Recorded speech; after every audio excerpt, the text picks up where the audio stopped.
Good evening, everyone. Thank you all for being here.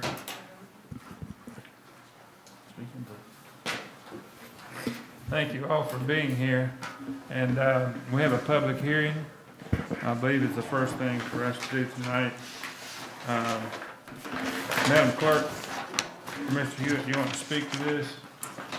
We did not receive any public comments for the public hearing tonight. Okay. Let the minutes reflect that no comments on the public hearing.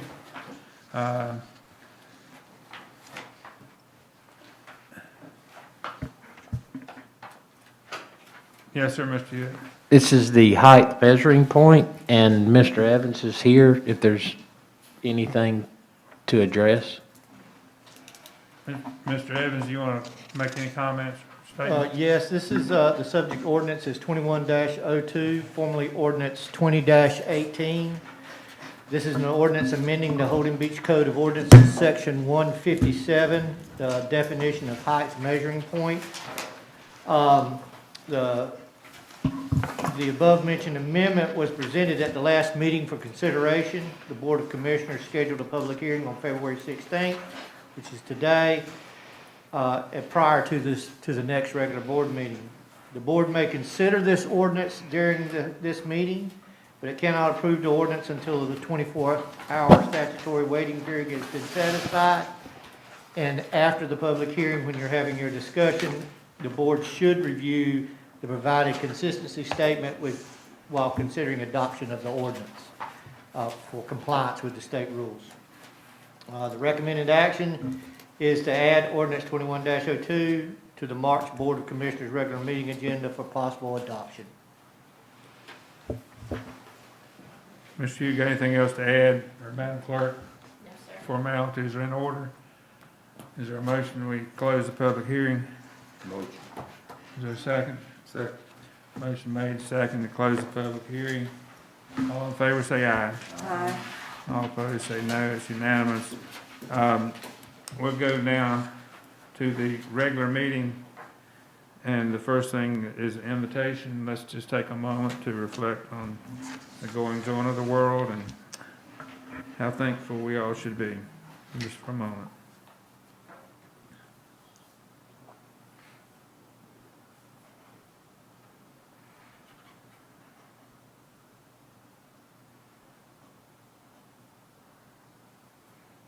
All right, thank you very much. And item number 2, call to order. We're officially called to order, and we're officially welcoming all of you. Thank you for being here. And number 3 is pledge allegiance to my right. I pledge allegiance To the flag of the United States of America and to the republic for which it stands, one nation, under God, indivisible, with liberty and justice for all. Number 4, first thing I'd like to say about the agenda before we consider approving it. This is one of the longest agendas I've ever seen for the town of Holden Beach to consider. And plus we've got an executive session at the end. And I sure would like to have breakfast before too late in the morning, and would encourage the commissioners, as you address the consideration of approving this agenda, look hard and see if there's anything on that agenda that could be removed or considered to be put forth to the next meeting, or also keep in mind that if this meeting drags on, as I think it possibly can, that we might have to recess to a date and time certain, because I really don't know if all of us can endure this agenda as it's presented, but you commissioners are in control, and yes, sir. Mayor Holden, Commissioner Murdoch and I have discussed the agenda, and item number 22, discussion and possible action on parking recommendations. We'd like to delete that one from the agenda. We'll have, both Commissioner Murdoch and I will have more to say about that during our comments. All right. Is there anyone else that Yes, wants? sir.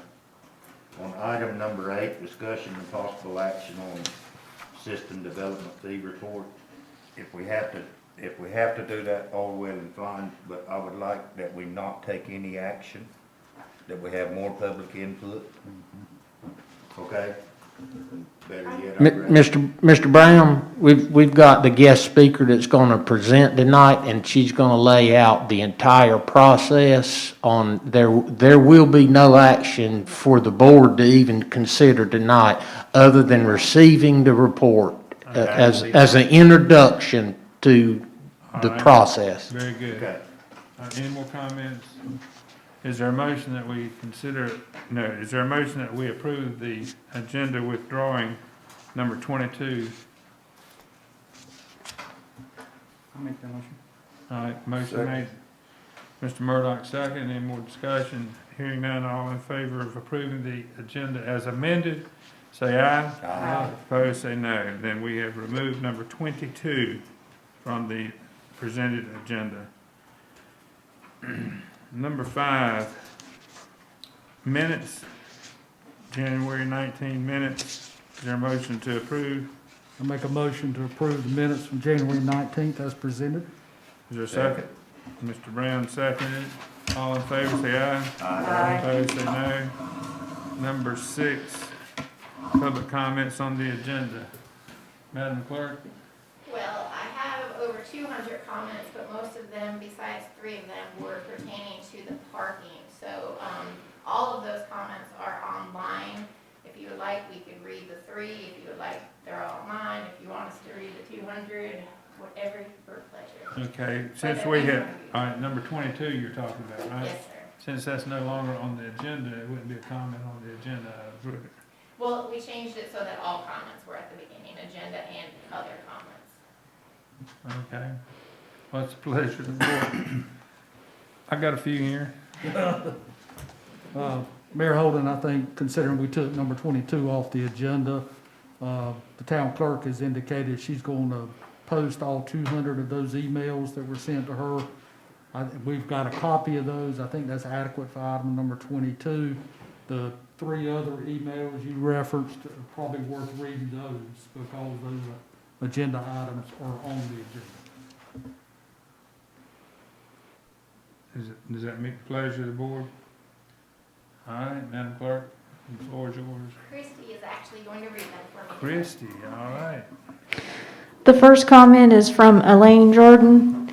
Dear Mayor Holden and Commissioners, the agenda for the meeting later today includes a review of the draft report dated February 4th, 2021 by Ralph Tillis Financial Consultants regarding the maximum sewer development fee to be imposed by the town. First, while the agenda states that the Commissioners may take possible action on the report, I trust that more time will be allowed for the public to review the report and pass along concerns, issues, questions, or general comments. The report was first made available to the public on Friday afternoon, February 12th, and is highly technical.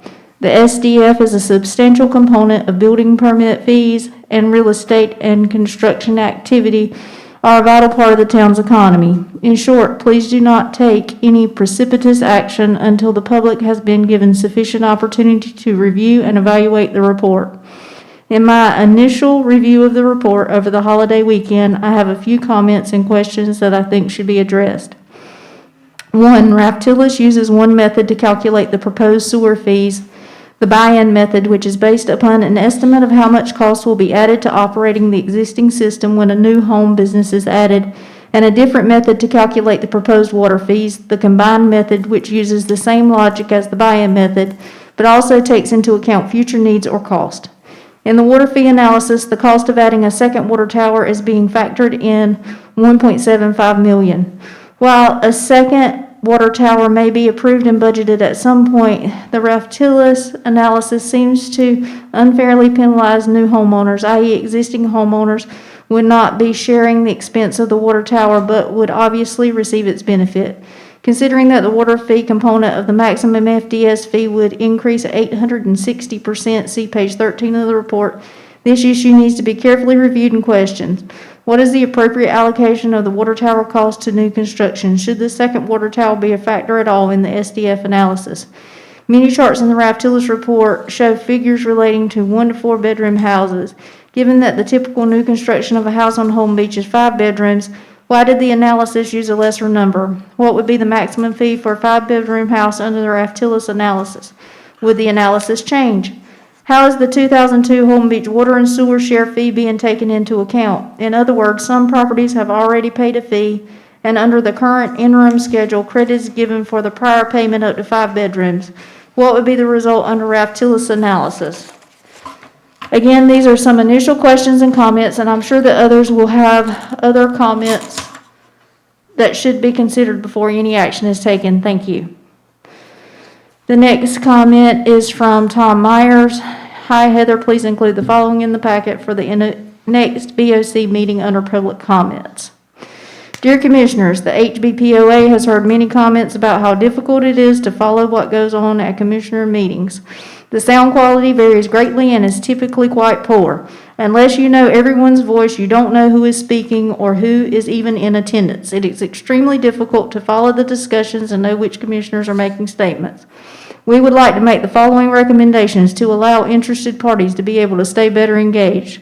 1, position the camera so we can see who is there, who is speaking, and any slides that are being displayed on the monitors. The HBPOA would be glad to purchase a tripod or camera if needed to accomplish this request. 2, take roll call so we know who is in attendance. 3, take roll call votes so we know who is voting and how they voted. 4, make sure it is clear who is speaking by either having them say their name before they speak or call on them by name. 5, use the microphones consistently. Some people are very quiet and difficult to hear, others are shockingly loud.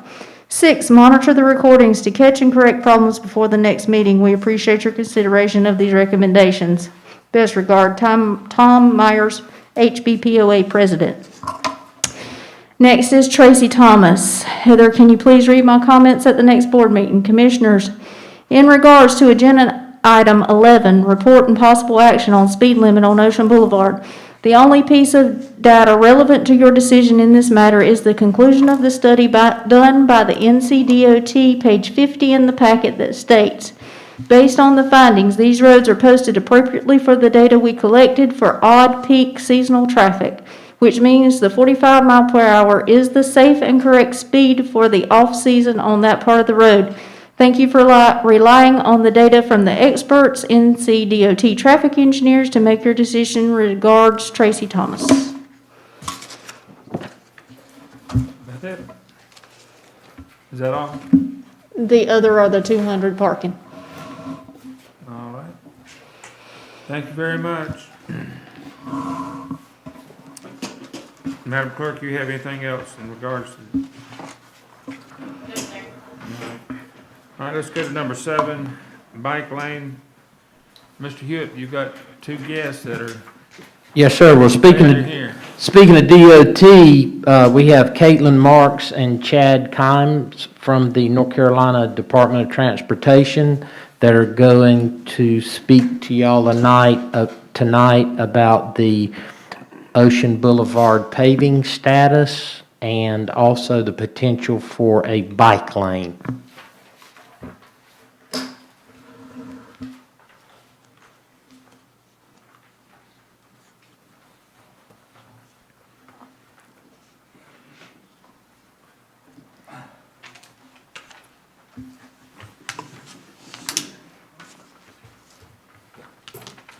Good afternoon. Good afternoon, sir. I'm Chad with NCDOT here out of Wilmington. With me, I've got Caitlin Marks with me. She's our division planning engineer. And what we're going to do is kind of, hopefully, you'll find a lot of this is good news for today. DOT, just a real quick summary. Don't want to take too much time. This time last year, DOT was in bad financial shape.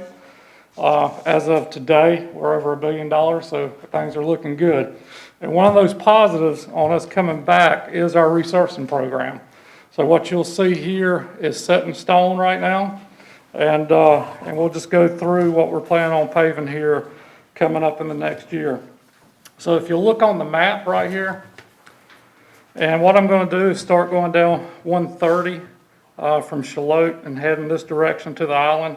So if you'll note the green section on 130, we are going to let that, and what let means, we advertise it before this date, and this is when the bids are open. But that section of 130 will be let in December of 21 of this year. The next section of 130, which basically goes from Mount Pisgah Road to Ocean Boulevard, will be let in April of 2022, so a year from now. Those data availabilities, we'll still refine that. We'll work with the town.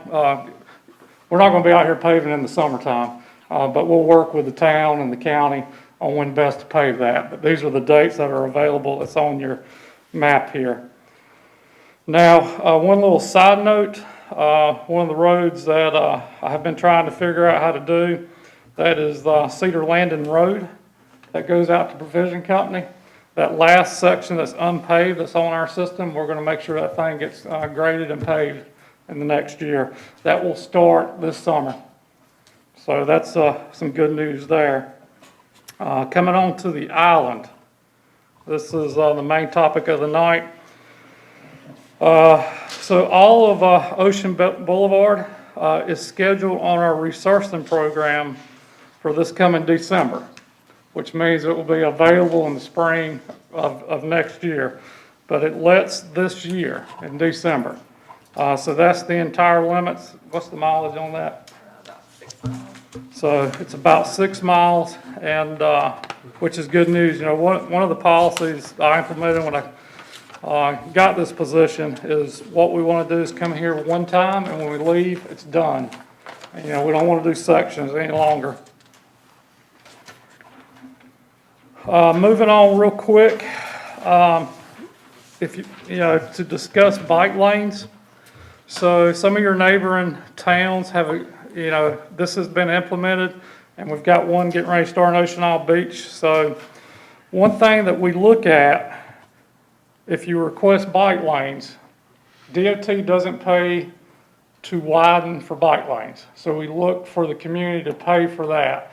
These estimates, it's broken up, one's the west side and one's the east side, on just how much it takes to do the bike lane. When you do the widening and you do the drainage, then we go back and pay for the resurfacing over the entire thing and then finish it up. So what you'll see here for the east side, an additional $403,000 for the bike lanes on the east side, and then for the west side, an additional $1.2 million would be needed. Now, saying that, because of the budgets and looking for funding, I know we've got it scheduled for resurfacing for December of 2021. If we need some time to try to find funding, whether you look through GSATs or through the town funding, then we can adjust that let date. So that's not a big deal to us. We can float, if you needed 6 more months, we could float it another 6 months or so forth. So that's pretty much the information, and welcome any questions, because I just told you a lot. If you would clarify, if you're talking about east side and west side. 'Cause 1/3 is the breaking point, Yes. 130 is what? is the breaking point, so everything, Bridge. yeah, the bridge. The right, so everything, if you can move the map down to the bridge. Are you talking about on the boulevard? So from here, this is considered Okay, the west, so from here is considered the. Ocean Boulevard East and Ocean Boulevard West. Yes. Yes, sir. That's what I was trying to, We just kind of broke it there. yeah, okay, that's good. So, Mr. Combs, if we were going to have this done, which side of Ocean Boulevard is the proposal to put the bike lane? The side closest to the ocean or the side? So it would be, in the perfect case, it would be symmetrical widening, so you do 5 feet on both sides to do it, to, you know, to be center on everything. But if we get too close to the sidewalk on one side, then we would actually put more widening on the other side. You gotta look for conflicts and stuff, and some of that will have to be adjusted in the field, but our goal is symmetrical, 5 foot on both sides, but it can shift based on existing utilities, so we don't have to pay for those utilities to be relocated. I got you, but But the way you just said it, then the proposal is to put the lane on the side furthest away from the ocean, on this side. So the bike lane is on both sides of the pavement. Yes, but it's only on one side of the road, right? No, sir, on both Okay, sides, on both sides of the road? on both sides. So 5 foot on both sides. If your pavement's 22 feet today, it would be 32 feet when we're done. Like I said, Ocean Isle Beach, they just recently, between their funds and the planning organization, who I call GSATs, they raised the money to pay for the bike lanes, and like I said, we coordinated our resurfacing funds with those funds to do the project, and Sunset Beach is one that's been completed as well. Was Sunset Beach able to get any funding besides the contribution from DOT and their own monies? Were there any grants, any state grants, federal grants that are you aware of that they were able to apply for? I'm not aware of any grants at Sunset Beach. I know for sure on Ocean Isle Beach, but I believe Sunset paid for 100%. But Ocean Isle got grants? Yes, they got some additional funding from the GSATs planning organization. This is essentially the same discussion we had at the GSATs meeting. I mean, essentially what you and I talked about. Yes, sir. Yes, sir. But now, like I said, DOT's funding, we've got the funding, and, we're ready to go with it. And like I said, if we need to delay it some, we can. If not, we can go ahead and do the work as well, too. Well, I would simply say, from my point of view, discussions in the past, requests in the past, there's a lot of support on Holden Beach for this project. So, all right, anybody got any more questions? The areas, before we start like the 700 block and the 300 block there, where we have the situation with the water, heavy rains and everything. Anything gonna be done as far as that goes? We could look at those areas and, something, if you wanted to try like what I call a infiltration system, because we can't take water to places on islands. And I noticed you had one place that still had water on it today when I rode through there today. But we could look at maybe putting that in there to try to look at taking care of that drainage. But it would be something like an infiltration system. Because I have a nephew and he was explaining some stuff to me, because what they're doing in a lot of places, and it may be going on right now at our next island over, where they go out on the strand, and if you notice, it's like it'll remind you of like a water slide. They put these things underneath the sand to give the water time to dissipate. And it's just a small area, they may have to put one little small pump in there to get the water off the road to it and give it time to dissipate. Yes, sir. And that's pretty much what an infiltration basin is. Right. You'll have a regular drop inlet there in the low spot. Right. And then it goes to a series of pipes that Correct. goes into chambers that's sitting on stone. So what it does, it draws the water down and it goes out in the ground. Okay. And, it takes time for it, but it's a lot quicker than not having those in. I got you. Okay. Anybody else? Thank you both for being here. We look forward to working Thank with you. you. Appreciate all that you've done in the past and gonna do in the future, yeah. Let's hope we stay on course. So can we get some feedback in the next 30 to 60 days maybe? Mr. Hewitt, what do you think? I guess I probably should have spoken up when you asked for, anybody have any questions. To your, ask for feedback on it, your ask for feedback is if the town wants to participate and is interested in, throwing in with the bike path with DOT, as that project is constructed. Is that? Yes, sir. Okay. And my question is, that funding that's required, that's a upfront. Is that at the beginning of the project or is that at the end? I know you got to pay the contractors, but I also heard you say that DOT's in good shape with $1 billion. You shouldn't listen to things like that, Okay. but the money, in order for us to do an agreement, we have to have the money when we sign the agreement with the town. So for instance, Ocean Isle Beach, I'm not requiring the money until about 2 months before we advertise the project. But that is just a rule inside DOT to have those funds ready. And I'm sure with the state auditor's presence in y'all's books, you're going to do everything you can to make sure that you're compliant with the encumbrance function of the Physical Control Act. I heard you say signing in an agreement. When would you, that's the formal mechanism that the town would need to engage in. Or what you're talking about, is that just a, hey, we're interested, or do we need to ink an agreement with you? Because 60 days to come up with $1 million, it may be, $1.5 million, that may be nothing compared to $1 billion budget, but it's something we'll probably have to walk around a couple times in order to figure out. Right, so the feedback that I want initially is just verbal or emails. Okay. Not the agreement. Because one thing I need to know, if you're going to actively pursue You got these designs. funds, I'm going to have to pull this thing out of this coming up resurfacing and fill it with another project. I've got to have 4 to 5 months on that to start pulling things out so I can slide them over, pull something else up. Our resurfacing program is very complex. Like I said, if you pull something out, it changes our whole 5-year program, which this is not an issue here. But the more time we have, the better.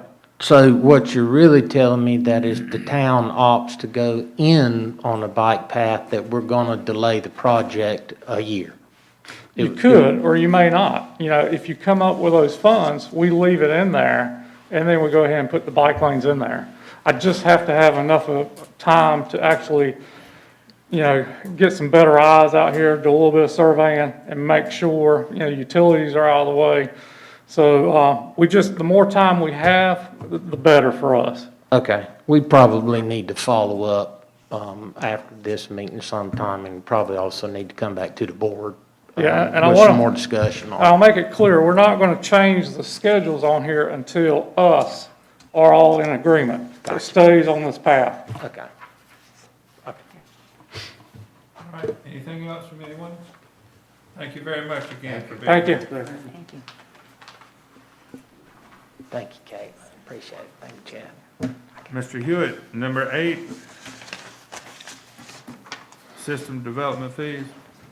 Yeah, yes, sir. We have Mahala Coopersmith from Raftellus that is going to speak to the board tonight to introduce the board and the public to the draft system development fees report, the methodology, the calculations and everything. But just to reiterate Mr. Brown's request at the beginning, this is just the introduction of the draft report so that it can begin the education process on how this system development fees calculation works.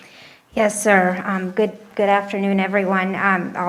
We'll cover this as we go through the slides, but just to reiterate, all that we're asking of you today is that you hear how we calculated these fees, that we put this together in a report, and that you allow the town to publish this report for the 45-day required public comment period.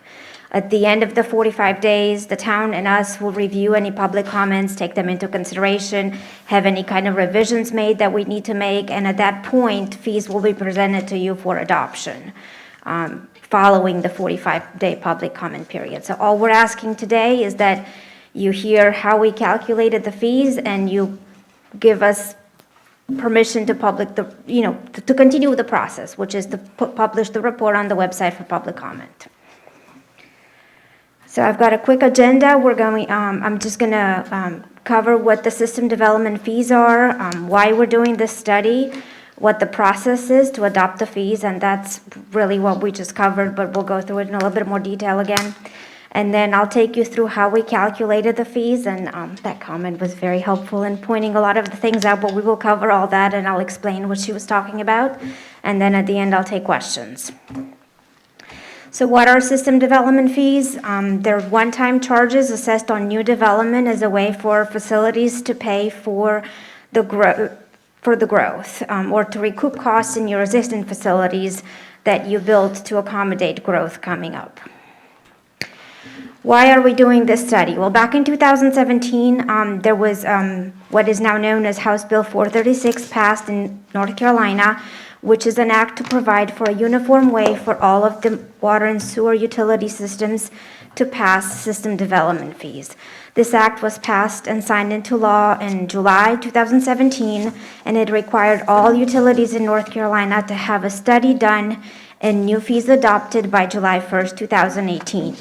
Among the things in the study, it set forth ways of establishing the system development fees. It covered the methodologies under which the fees can be calculated, and I will cover those next. It does require that the preparation be done by a financial professional or a licensed professional engineer. There were several amendments done since then. The most recent one was at the end of June 2020. Most of those have to do with the timing of when the fees can be collected and how the fees can be used, depending on the methodology, what you can use the fees collected for. So nothing that affects the calculation process at this time. But we have been, as a firm, we've done many of these studies, and we're always making sure that we're up to date on the latest changes to the law so that we can make sure we incorporate any updates into our calculations if we need to. So what is the process? This is what I was talking about in the beginning. So at first, we do the study. We calculate the system development fees. 45 days prior to consideration of the adoption is when the town needs to publish the written analysis, which is the draft report that we put together on the website, and solicit public written comments. After the 45 days, we will consider the written comments. We will work with the town to review them and see if there's any revisions that need to be made to the fees. And then after that, the town will hold a public hearing to adopt the fees. At that point, the fees can be published in the annual report or through an ordinance or whatever the methodology that the town wishes to undertake. The other piece of this, and that's also in the HB 436, is that you need to do an updated written analysis at least every 5 years. So the law allows for the fees to be calculated under 3 methodologies. The buy-in approach is the methodology that focuses on your existing facilities because there is sufficient capacity to serve new customers. This basically focuses on the fixed assets records of the town. The incremental or marginal cost approach focuses on the incremental capacity that would be added with the capital improvements plan and basically focuses on only using capital improvements costs as the system value. And then the third method is a combined approach, and it focuses on using both your system assets as well as capital improvement projects. And what we do is we look at the situation and we look at the systems and we talk with the town and determine what the best methodology is to use for the town systems. Oops, did I go backward? No, okay. How do we calculate the fees? First, we have to determine the methodology to be used for each system. Then we have to identify the cost of the facilities. Those form the system value. We consider and make any adjustments as necessary. Those are credits, and I'll talk about those as well. Then we derive a system development fee per unit, and then we scale that up based on various units of demand. So methodology, as was mentioned in the comment, we are using the combined method for the water system and the buy-in method for the sewer system. Both systems have sufficient capacity in your existing assets to serve new customers, but you're also adding growth-related capital improvements project on the water side, so we're including that, which is why we're using the combined method for the water system. And that's a little small to see, but I'll walk you through it. So this is how we calculated the total cost of the facilities. We start with the net book value of your system assets that comes from the town financial systems. We escalate that net book value to today's dollars based on the date and service of the assets, and then we calculate what we call replacement cost new less depreciation. For the water system, that's the table on the left, we calculated a total replacement cost new less depreciation of $4.3 million. And for the sewer system on the right, we calculated a total replacement cost new less depreciation of 31.5, if memory serves me right. I can't read the number. Then what we do next is we look at fee adjustments or credits. The law specifies that we must account for credits such as outstanding debt. On the water system, as I talked about it, we calculated the net plant value of $4.3 million, but we're adding the $1.7 million water tank project as the CIP. That calculates a total system value of $6 million. In order to account for the fact that new users will be paying for some of the debt service on that water tank project through rates, we calculated the net present value of the annual debt service payments that we simulated for the water tank project. And that is what you see at $1.3 million, and that's a deduction on the system value, which results in a net system value for the water system of $4.7 million. That is the number that we will use to determine the unit fee. For the sewer side, we took our net plant value of $31 million, and we deducted the outstanding debt principal as of June 30th, 2020, which is $7.4 million, and that left us with a net system value of $24 million. Next, we calculated the cost per unit, and that's basically where we took the net system value and divided it into the total capacity of each system. So for the water system, we took the $6 million and divided into the 0.6 million gallons per day, and that calculates a cost of $7.92 per gallons per day. For the wastewater system, we took the 24 million and we divided it by the 1 MGD of capacity to calculate a cost per gallon per day of $24.10. So the next piece of the analysis was to scale the fees, the unit fees up. The town currently charges system development fees per bedroom for residential customers.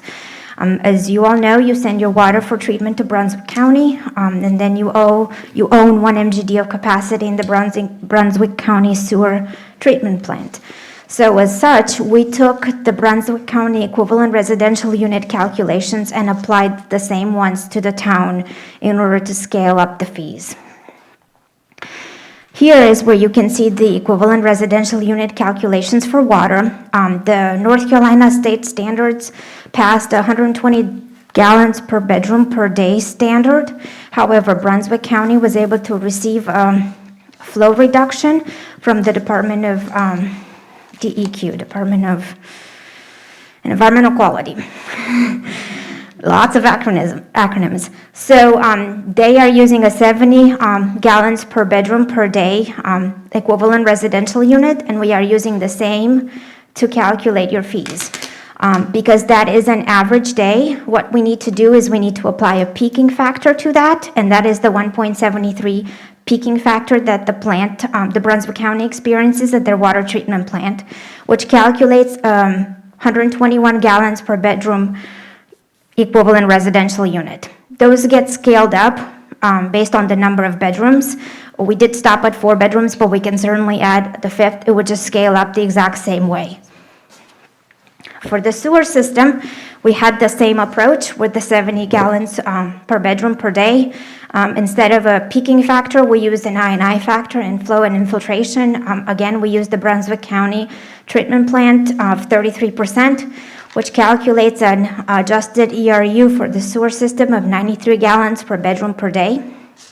Those scale up based on the number of bedrooms. And again, we would scale up for a 5th bedroom the same way, just multiply up. So what does this mean?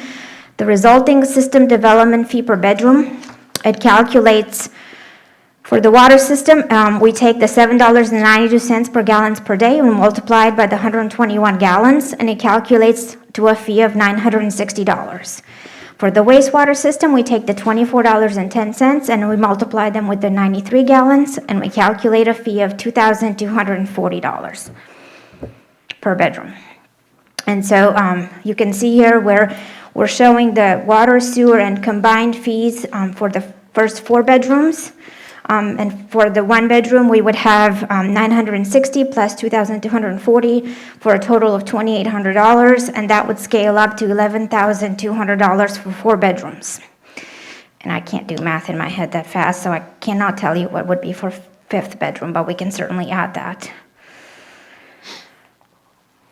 And for commercial customers, I know the town does not have a lot now, but what we would do is take a similar approach. We would take the 3-bedroom equivalent residential unit and scale that based on the various commercial demand needs. Those would be assessed on an individual basis depending on each customer.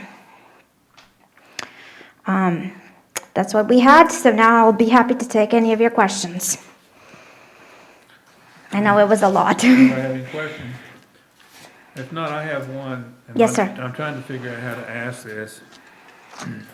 I understand the allocation of expense to a town like Holden Beach, that we don't have industry, we don't have gas stations and cafeterias and all that kind of stuff. We don't have shopping centers.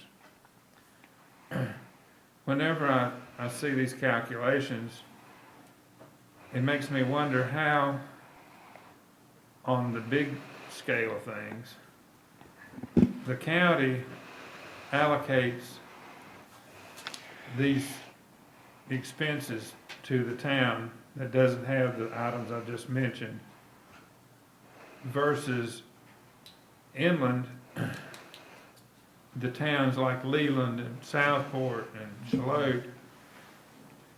How do you, or they, determine that that's what our per bedroom cost is, or use is? And how do they adjust that compared to gas stations and restaurants and all these commercial? I mean, is our bedroom per gallon the same cost as commercial? You see where I'm going? I don't know, it seems to me like we being the county and the bureaucracy, towns and counties and all of us together, I don't see how you can get true numbers. It depends. So through the studies I've done in North Carolina, we have anything from meter-based sized fees where you calculate on equivalent residential unit for a 3/4 inch meter and then size it up for commercial. We also had acre-based fees. A lot of them do use the state standard of 120 gallons per bedroom per day and just scale up from there. Most of the times it's just looked upon based on what the commercial customer generates. And you know, like a Walmart will be a lot different than a small commercial store. It just depends on the needs. And for the majority of them, unless it's scaled by meter size, it's done on an individual basis. And just a simpleton's approach, does our homeowner with 2 bedrooms pay the same as a store per gallon? No, they would probably pay less because the store would be a 3-bedroom equivalent as the minimum. It just would depend on the size of the store. If for some reason the store was able to justify, but that's something where you would have to talk to the engineers that assess that commercial customer. It's not something that we can advise on how to determine what to charge that commercial customer. We can only tell you to look at their demand and then use the 3-bedroom ERU as the starting point. Am I making any sense to anybody around? You are, but I'm not an engineer, and you're asking engineering questions. I can help you with the numbers and the financials, but in terms of the demand required by each commercial customer and the type of customer they are, that's where you're getting into engineering questions. I'll hazard, an answer to a technical question, but Mr. Evans can probably correct me if I'm wrong, but I believe that commercial uses actually do their calculated consumptions based on the type of fixture or use. It's both be based off of the number of fixtures and the type of use. And it's actually a formula that's already derived. You'll find it in the back of documented engineering documentation. And then we have a formula that we have to go by to match it. It's done the same way on the state level for residential use as well. But I think the numbers that she's using are numbers that are allowed to be downsized so that they can use the capacity or increase their capacity without increasing their plants. Those numbers, when they say they're allowed to use 71 or they have to use 120, that's based on a permit to reduce that amount. 120 is the standard. Correct. Anybody else got any questions or comments? Yeah, I have a question. This is Mike Sullivan. Could you explain, I had the same question that the person who wrote in and made a comment. Why did we use two different analysis to come to this? And what's the benefit of using a different analysis for the water and the sewer system? Yes, sir. So we used the same analysis. We used the two different methodologies. The water system had growth-related capital improvements projects, and so that's why we used a different methodology and included it. You did not have any on the sewer system to use, which is why the buy-in was used for the sewer system. Okay, so let me ask this follow-up question. Does the methodology that you use to do this calculation increase the cost to the consumer or raise the price of the developmental fee? Is it a neutral calculation or is it less for the cost of the developmental fee? It increases it, but by not very much, because if you think about what we're adding 1.75 million in capital spending, and then we're taking 1.4 million out in credit. So what we're adding is only about $350,000 to the total system value.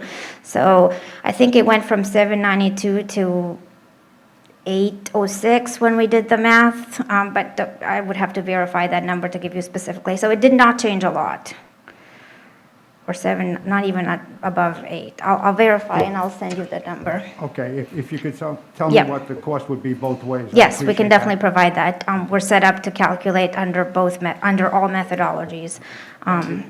Yeah. Anyone else? Hearing none? He has a question. Oh, go ahead. I just have one question. I'm assuming that these fees will only be charged on future construction on the island? Is that, Once they're adopted, yeah. okay. Well, can I comment on that? Sure. And I think it's important to emphasize this. This is the calculation of a fee. It may be what the board ends up getting to. The board may end up not getting to charging anything. You know, that's not going to happen either. So I just want to, pound a foot stomper down that this is just to introduce how the fees are calculated and what it represents. There is no ordinance before the board to consider what these fees may be. We haven't even gotten to receiving any feedback to the public. This is just the initiation. This is the initial advertisement so that we can get feedback on what may come before the board. And to add to what he said, what we calculate is the maximum allowable that you can adopt under the law. You are certainly allowed to adopt less than the maximum we calculated, but that is you cannot adopt a higher fee than what we calculated. Okay. I have one other question. After we publish this and the 45 days for comment, and then we're going to discuss this again, are you or someone from the firm going to be here? Because I assume there'll be more questions from We can be the community. So if that's the there'll be- need. I mean, In all the studies we've done, we've not had a single public comment. So, it's not usually been that we've had comments, but we will certainly be here if we need to be and we have comments to address. Last time we did it, we didn't have any comments either, and that's why you're here. So Yes. we'll have some this time. Yes, it's a pretty drive up. I will be here. All right, again, anyone else? Mr. Hewitt, Ms. Evans, anything else? Thank you very much for being here. Thank you. Mr. Hewitt, I'll be in touch, okay. you want to talk about water rates, number 9 on the agenda?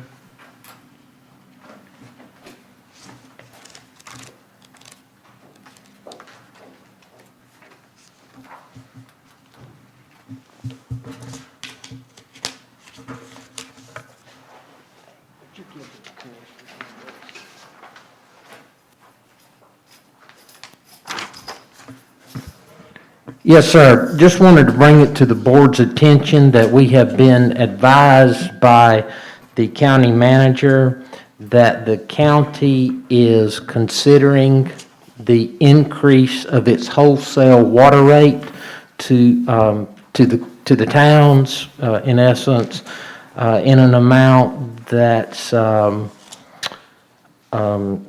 it's quite surprising, and it's taken us off guard, to say the least, but I believe that the proposed increase is $2.35 per thousand. I've provided you with, well, just what does that mean to me? And the handout that I've given you, I actually took a county water customer who will remain nameless, but it's a customer, Brunswick County, married, high school, teenager that lives at home, likes to take a lot of showers, got a married son and daughter with a daughter-in-law with a granddaughter that are frequent visitors in the home. So that customer, this is an actual bill from that customer, used 6,742 gallons in the month of October. That water bill to the county was $32. If that customer were a town customer, if that county customer were a town customer, their bill would have been $33.44. So at today's current rates, at that 6,700 gallon consumption, the town's water rate is $1.44 higher. Under the county's proposed water fee, and this is assuming that the proposed rate increase, that I believe that the date for it to be effective is 1 January. If the county increases their water rates along with passing the wholesale increase on to the town, and the town passes the entire thing on, that proposed county customer bill will be $45.11, an increase of $13.11. The same usage for the town's customer will be $49.35. So currently, the town's rates, or the bill that one pays, using that 6,700 gallons, is 5% higher. Using the proposed rates, that customer the rate will be 9% higher. Now, both the county and the town have stepping stone or tiered block rate system. So the more that you use beyond a certain point, the more that you pay. You pay a premium on it. I believe that the county's break point is 5,000 gallons, and the town's is 6,000, but you get your first 2,000 gallons. So I've run those run that example just to show and introduce to the public what the county's proposed rate increase is possibly going to do to their retail rate here at the town of Holden Beach. Now, the justification on increasing those wholesale treatment rates or wholesale production rates is that the county has several capital projects going. They're expanding the water treatment, the reverse osmosis plant to deal with the DuPont issue on the Cape Fear River. So those capital charges are being passed along not only to the county residents, but it appears that they are also going to be passed along to the town residents. So I wanted to make sure that we got that before the public, before the commissioners. I know that the commissioners are probably cognizant of this development and wanted to at least attempt to imprint it upon the public psyche what is probably coming down the pipe from Brunswick County. Mr. Hewitt, I've got two questions, if I may. You mentioned that the more water that you use, the more you pay. Is there any method available, whereas many of our property owners on the island, their home sits vacant for many months, a year? Is there any methodology of any kind where an average can be applied to their year total consumption versus monthly consumption? Well, the base rate that somebody has here at Holden Beach, are you talking about the county's rate or our rate? What one of our property owners pays. I don't care whether the discussion comes from the county or the town. It seems like if they use more, if a Holden Beach property owner uses more, they fall into a higher bracket. But then whenever the rate falls down and the house isn't occupied for several months, they still have to pay a minimum. You see where I'm going? I mean, Right. Is that results from the town or the county or who? Or is that, I guess that would be results of what the town policy is. Right.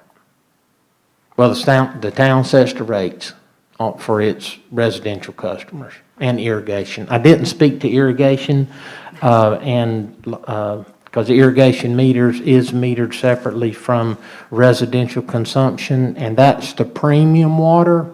I call it the premium cost water, that we actually charge a higher rate for irrigation than you do on the lower consumptive for the residential. I did not include that. I mean, everybody in here's got a different set of scenarios on how their uses are. You got a house of two that doesn't use 2,000 gallons a month. You got a house that doesn't use anything during December, that kind of thing. So what I wanted to do was bring it to the forefront of to let people know, because I was not aware of this, and I was not aware that this was coming forward. I have spoken to several other town managers, administrators in the county.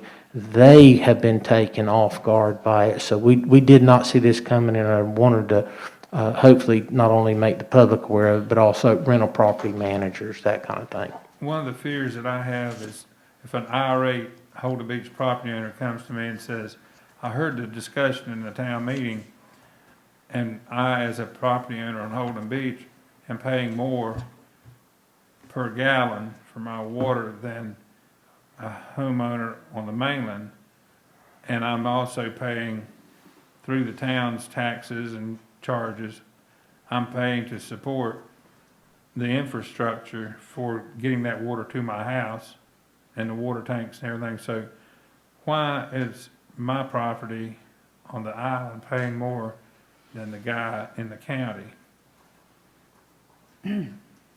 Well, I mean, it's a smaller system, you know, and it's a smaller system, it's higher level of service, you know, that's a typical economies of scale, question and answer, that we have. You also get a lot quicker turnaround on issues that arise out of the expectation of the community. Anybody else got comments, questions? I would just make one comment. I don't think you addressed the actual percentage increase if this was to go through. It would be for the people here, it would be, this was the standard, if you use 6,700 gallons, it would cost someone living on the island $15 a month, almost $16 a month more, which would be a 48% increase from their current rate. So just so the public understands exactly what the impact is, that's pretty large. And am I right, David, that if you do the calculation for irrigation, because we don't have what I'll call free gallons, your irrigation bill will go up more than your, what I call indoor water, because you pay for every gallon? Am I correct in that? Pat, I don't know. I did not do that calculation. I'll take your word for it. I'm gonna assume that you It You sounds did it. like it, well, it sounds to me like it needs to, it will, because we don't have that free buffer, but, yeah, I can go back and pull one of my own irrigation bills, but it just intuitively seems that way to me. Any more questions or comments?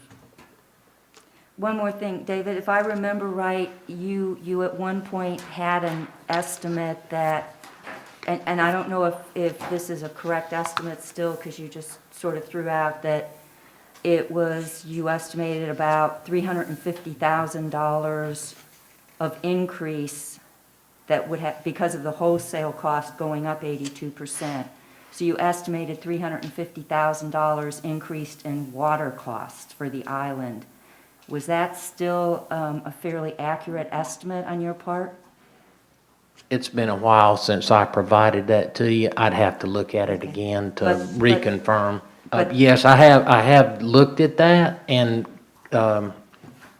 made an estimate. I don't recall what it is. But the fact of the matter is, our water has to pay for itself. That's So correct. whatever it goes up at the wholesale rate, the gallons that we purchase, we have to spread it over all of the users on the island. We can't run in a deficit, That's correct. okay?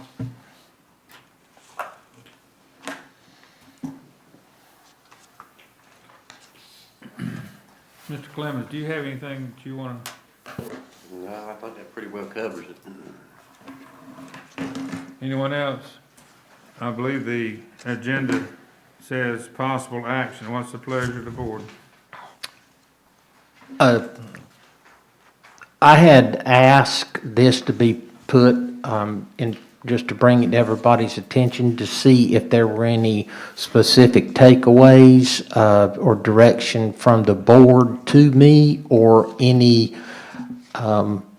direction that the board from within itself would like to go on communicating with the county.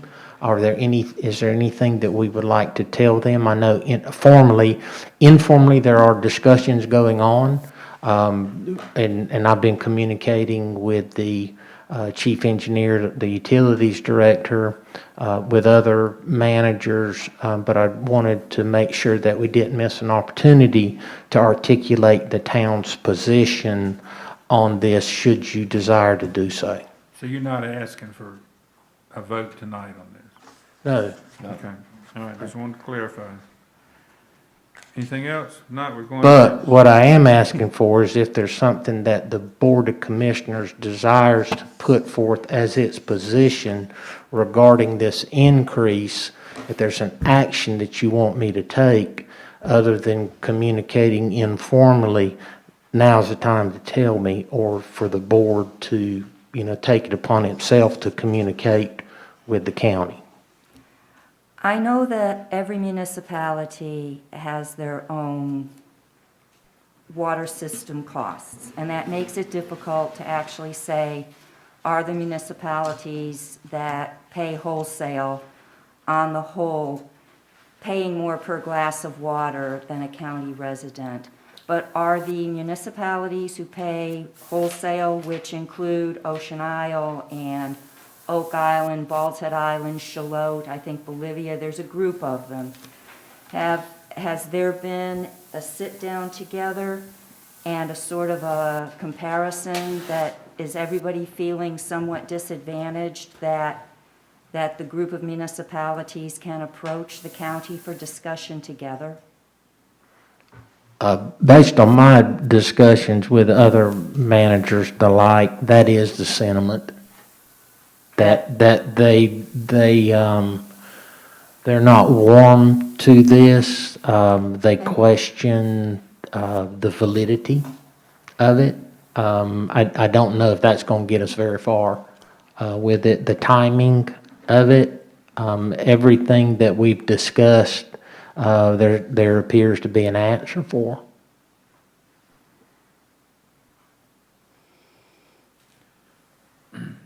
One of Holden Beach residents and I were talking the other day in regards to the growth of the county, and ultimately led to the question, this increase of providing water to all these apartment buildings and expansions of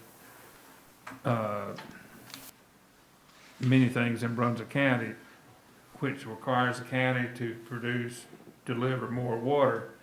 Is this having anything to do with why we're having to pay more so the county can provide more to the new subdivisions and new developments, apartment buildings and so forth, in the county? Or do the towns that have all this development going on, do they get charged in a different way than we do as they grow? Or is it a direct proportional thing, everybody pays the same per gallon? Whether, I didn't know what to tell you. Well, what I do know is that I do not think that the county, our wholesale water contract with the county expired last year. And that was probably one of the last remaining ones. The answer that I got to a question that I posed that was very similar to that was that the towns or the wholesale customers have not been providing capital fees to the county like a residential customer in the county has in their base rate. That was the answer I got.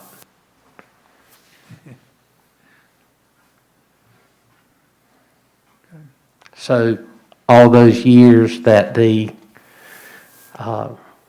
wholesale customers, the town of Holden Beach, was providing quantity consumption that was helping offset the operation of the plants. I'm not sure that we're getting any consideration on that. Well, we're maintaining our own. There is a sentiment of you get double charged, yes, that we are taking care of our own, and then we are also expected to contribute to something we don't use. All right, anything else? If not, we're gonna try to move along. Chief Dixon, police report. Well, fortunately,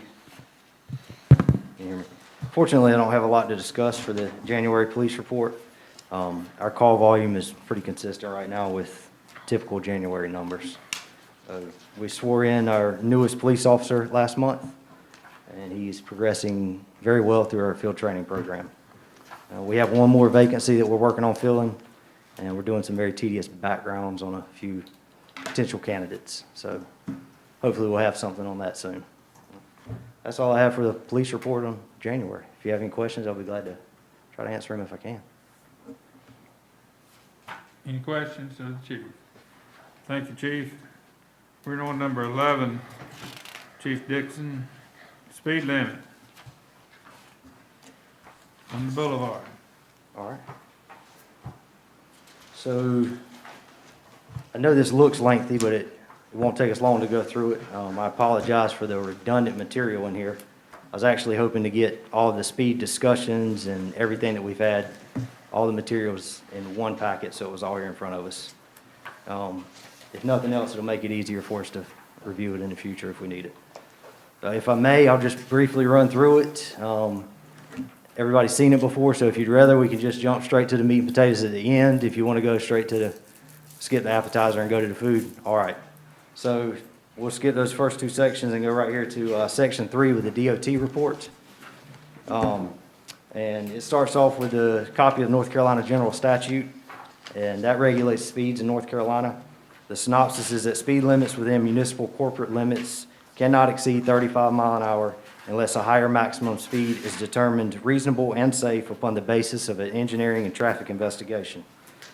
The North Carolina DOT has completed that traffic and engineering investigation, and they find in their concludings that 45 miles per hour is safe and reasonable for the off-season. That was their conclusion, and that packet is in here as well. You can review that. I think it's like 17 pages for the whole thing, but synopsis is that they do support it. We're good in the ordinance as it's written, and there it is. So, any questions, comments, or concerns, I will try to answer them, and if not, that's what I've got on it. Hearing none, thank you, chief. Sir. We are on number 12, Mr. Evans. All right, this is Well, a, excuse me, but that was, are we gonna take action on this? It was discussion of possible action. What's the pleasure of the board? You got any action you want to take on number 12? I mean, the issue here, if I can go back, this came up, started over a year ago. And the idea was whether it was safe or unsafe for the speed limit to go up to 45 miles an hour.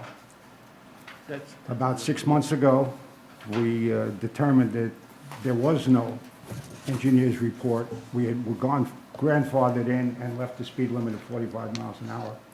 So I guess the question is, did that generate this report, or did you seek from the Department of Transportation a report on whether or not the speed limit was safe at 45 miles an hour?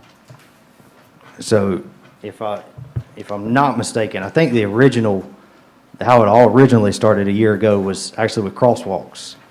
No. But no? Okay. Mr. Plumridge came to me, and I put it on the agenda Okay. to discuss lowering and whether to keep it at 45 miles an hour. That's what happened. Okay, and then I stand corrected, I apologize. But, so to answer your question, I called the DOT because I found the law that said Yes. that we had to have it. I called them and asked them for a copy of it. They did not have one, so they started a new study.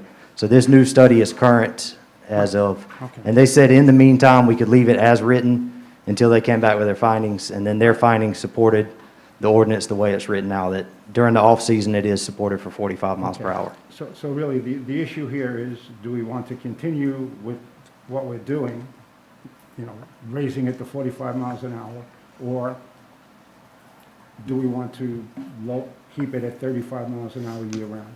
I mean, we should make the decision. We've kicked this around for a year. When do you want to make a motion? You need a motion in order? What do you need? Well, I think that though, before you can take action, is you need to have an ordinance in front of you to take action on. If we don't want to take action, we already have the ordinance because we're going 45 miles an hour now, right? The only time we would need to have it, we would ask to have the ordinance rewritten if we want to do 35 miles an hour year-round. Correct? I get that, but that is not I don't think it's clear from the agenda that that was what was contemplated as an action coming out of tonight, to lower the, We'll ask council. If we want to keep this as it is currently, do we need to redraft the ordinance, or we just keep changing it to 45 miles an hour in the off-season and 35 miles an hour during the season? Currently, the ordinance allows for you to have it seasonally, 45 off-season, 35 during the season, correct? Mhm. Okay, and the DOT engineering report supports that. Yes. And so your current ordinance says 45, so if you're amending the ordinance, you need an ordinance in front of you, but if you're not taking any action, then the ordinance that is in existence right now will continue to be in existence. Okay, as I said. Okay. So I think we need some discussion because, like I said, I introduced this a year ago. When I introduced it, I was in favor of lowering it to 35 miles an hour, just because we had the chief come in and explain to us the difference in the injury that would happen if somebody is struck by an automobile going 35 miles an hour as opposed to going 45 miles an hour. And it just, and that we could not have crosswalks put in if we didn't go down to 35 miles an hour. But because it took a year to get here, I was much more cognizant of traffic last year, paid more attention during the summer, and it's my opinion that the danger is much greater if we allow more golf carts on the road, which is what happens when you go down to 35 miles an hour. There are children they don't have a driver's license that are driving the golf carts. They're overcrowded. People don't use the seat belts. And there's a line of cars that are trying to pass these golf carts all the time. So I think that the danger is greater in the use of the golf cart. I've seen parents who would never think of driving in an automobile holding a child in their lap, going down Ocean Boulevard holding a child in their lap in a golf cart. It just doesn't make any sense to me. So I would make a motion that we do not change the current ordinance and we leave it as it is. You don't need a motion to do that. Well, we, Yeah, if you want to put them, I mean, that's fine if you want to do it, but you don't need it. Well, okay, Tim had a comment back here in the back. It's my understanding that the town commissioners wanted crosswalks. and yes, and then during this whole discussion, we found out that as a town, we could get 4 crosswalks.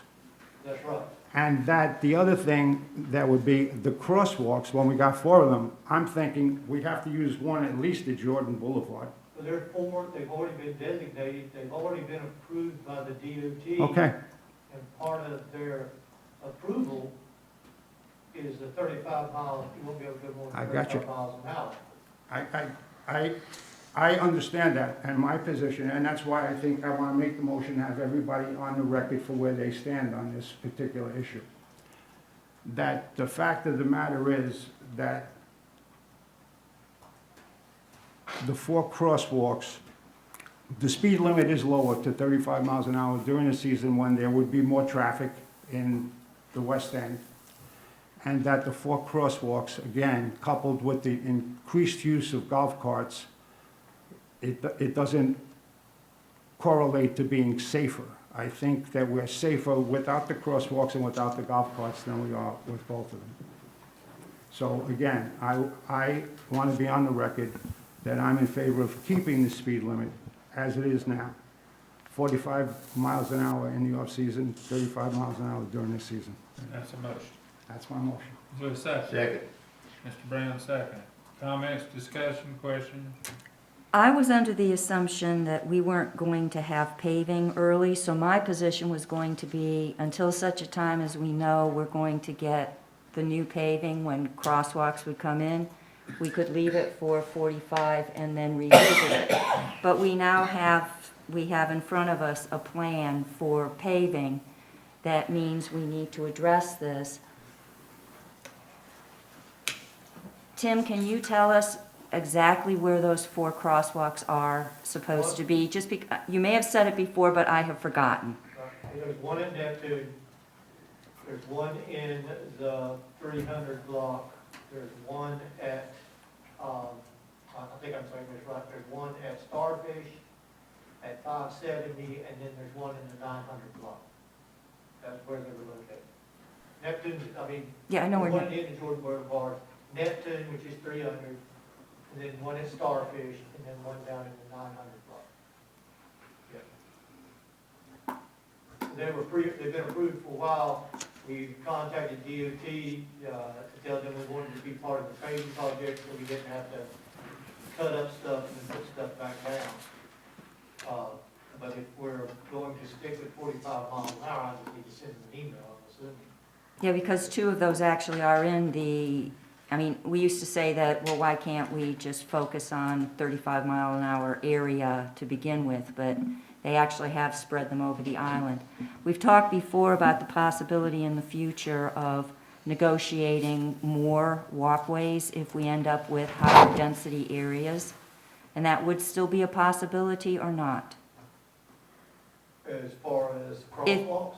If we ended up with some higher densities in certain areas, does that help get another? We had to meet those densities in order to get the crosswalks now. That's why the 4 locations are where they're at, because we meet the DOT requirements to have them there based off of density. They require X amount of density, I can't remember what it was, but I think it's like 400 homes Right. for each one. Well, see, I'm in a quandary here because I really do think that we need crosswalks, and they do, I was worried that they were mainly going to be what I would call east of the pier, but they do seem to be spread out. I think that for safety's sake, we need those marked walkways that are gonna be more visible, and that if that means lowering the speed limit to 35 miles an hour, and yes, then we do have golf carts all through the year, not only during season, but in off-season, I would still say that it's worth lowering it and then relying on the added police presence that we're going to have to start cracking down on the illegal golf carts.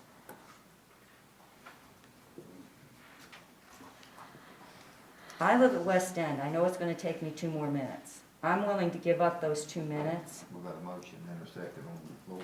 And I'm discussing, yes, and I'm discussing the alternative of why I believe it's better to go to 35. All right, any more discussion?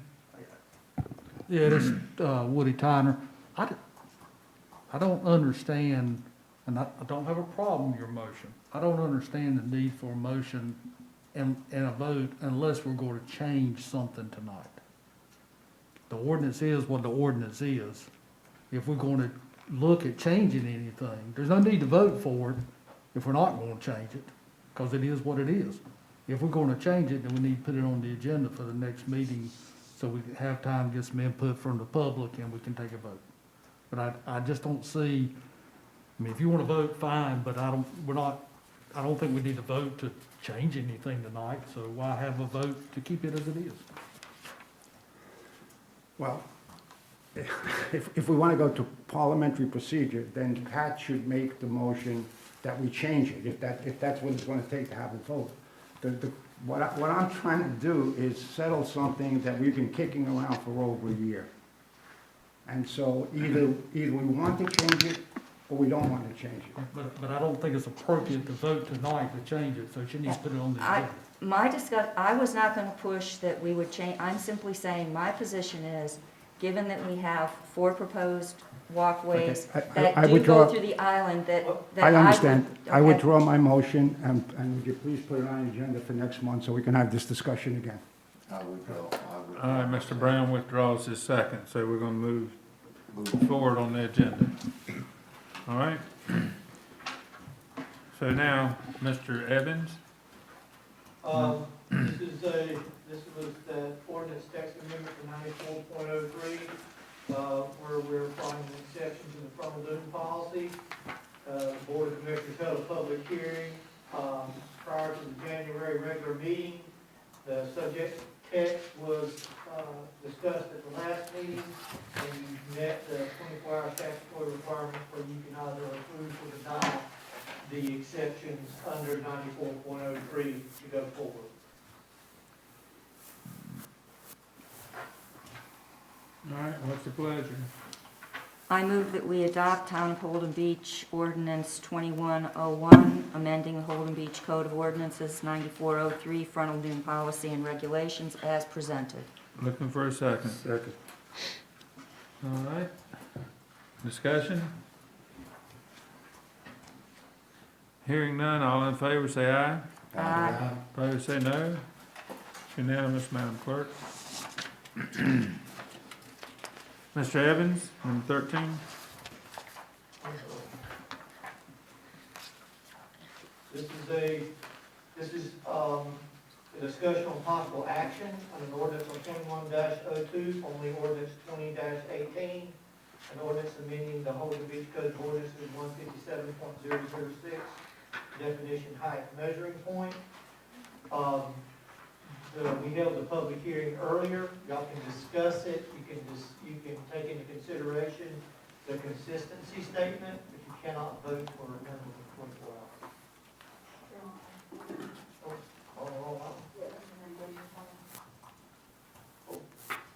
I thought we were on 13. I thought we were too. Yeah, that's what you said. Yeah, we're on 13. Yeah. I'm sorry, I read that ordinance wrong. Okay. I thought you were up reading it. So this is the height measuring point. This is the ordinance where we granted the exception in the X zones so that they could measure the same way we do in both the A and the B zones. Currently, if you own a home that ended up in one of the X zones, which we did the height measuring point changes back in 2013, 2014, and then the flood maps changed some of those areas in the X zones, then you were cheated out of 4 feet, basically, that everyone else was capable of utilizing. And so what we did was, you have an option, you can build and have X zone standards and go to 35 feet, or you can adopt the exception, you can use the exception and build to the same standards as the A and B zones. That basically changed where your height measure point was located.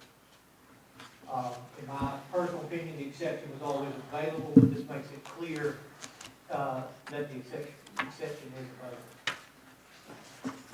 Is it the pleasure of the board to ask the clerk to put it on the next meeting agenda?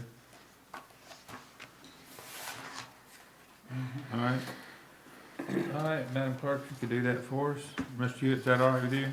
Well, you'll really need to, I guess I need to read you that portion of,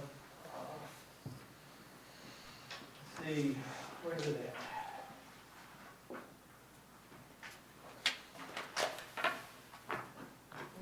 Did we, well, at the next meeting, I guess you can consider the consistency statement before you vote on that matter at the next meeting. But you have to consider it before you vote. Okay. All right, we ready to move to number 14, Mr. Evans? All right, number 14. 14 is our update to the hazard mitigation plan. It's, let's see here. This is an update to our regional hazard mitigation plan. The plan allows the town to be part of the required regional plan while maintaining autonomy within. And this is simply an update to the plan that we redid back in 2016. Says staff has been, we've been involved, Enron has been involved in this process since the beginning of the update in July of 2019. Some portions of the updates are mandatory on the associated regional basis.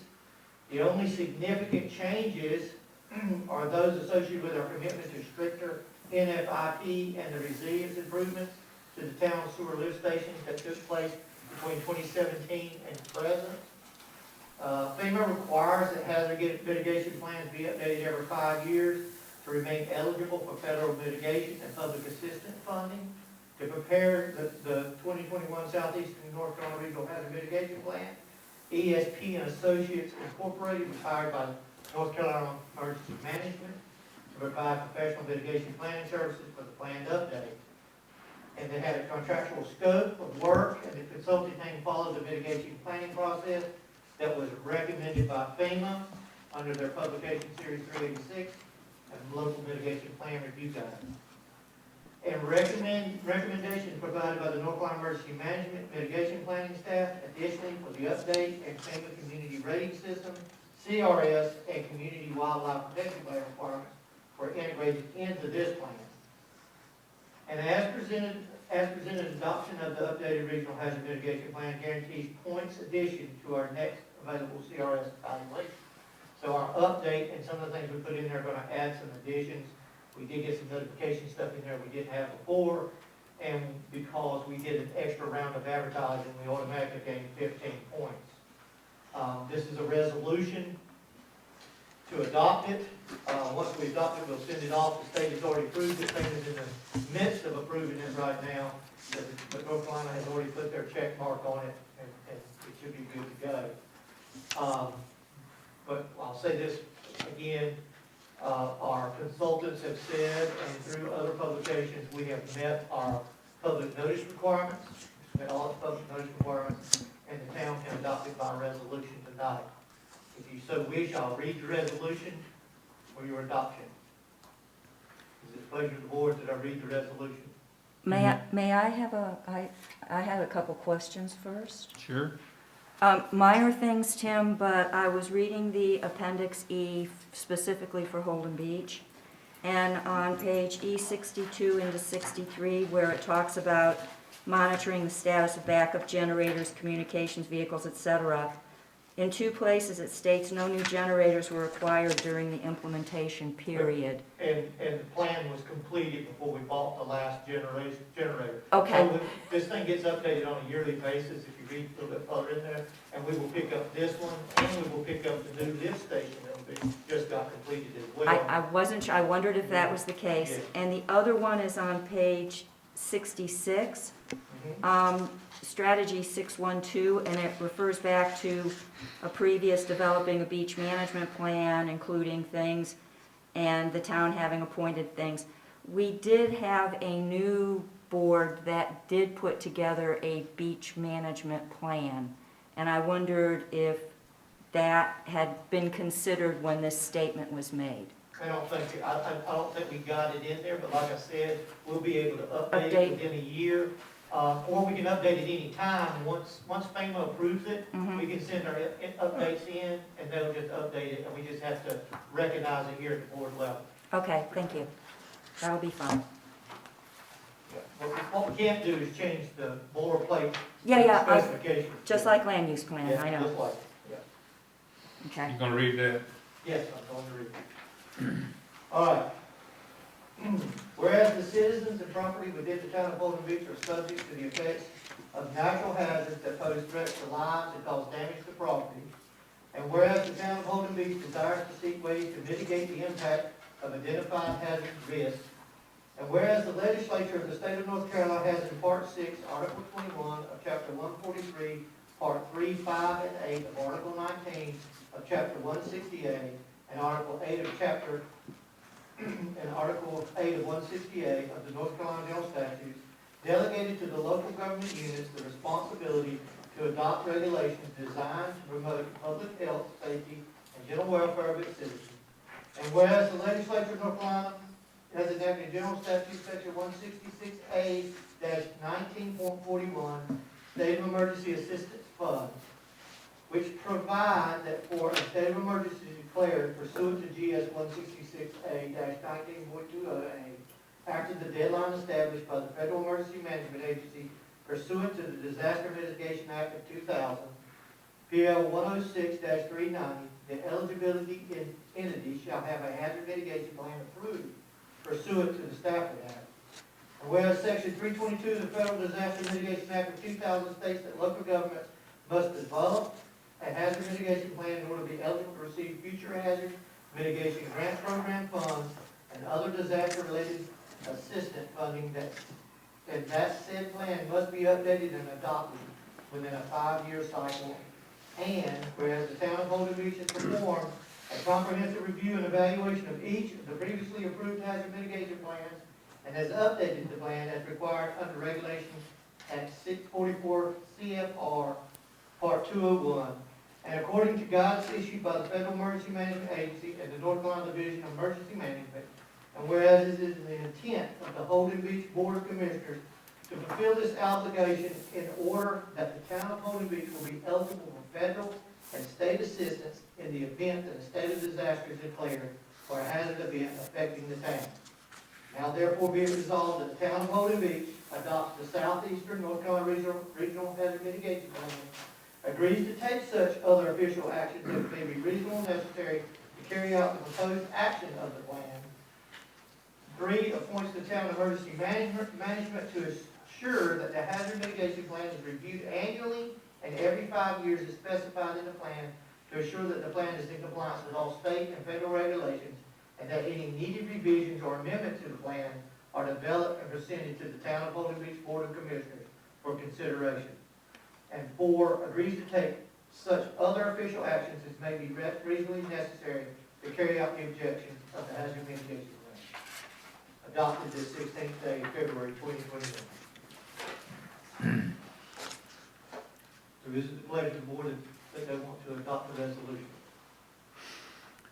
I move we adopt Resolution 2101 for the Southeastern North Carolina Regional Hazard Mitigation Plan adoption. Looking for a second.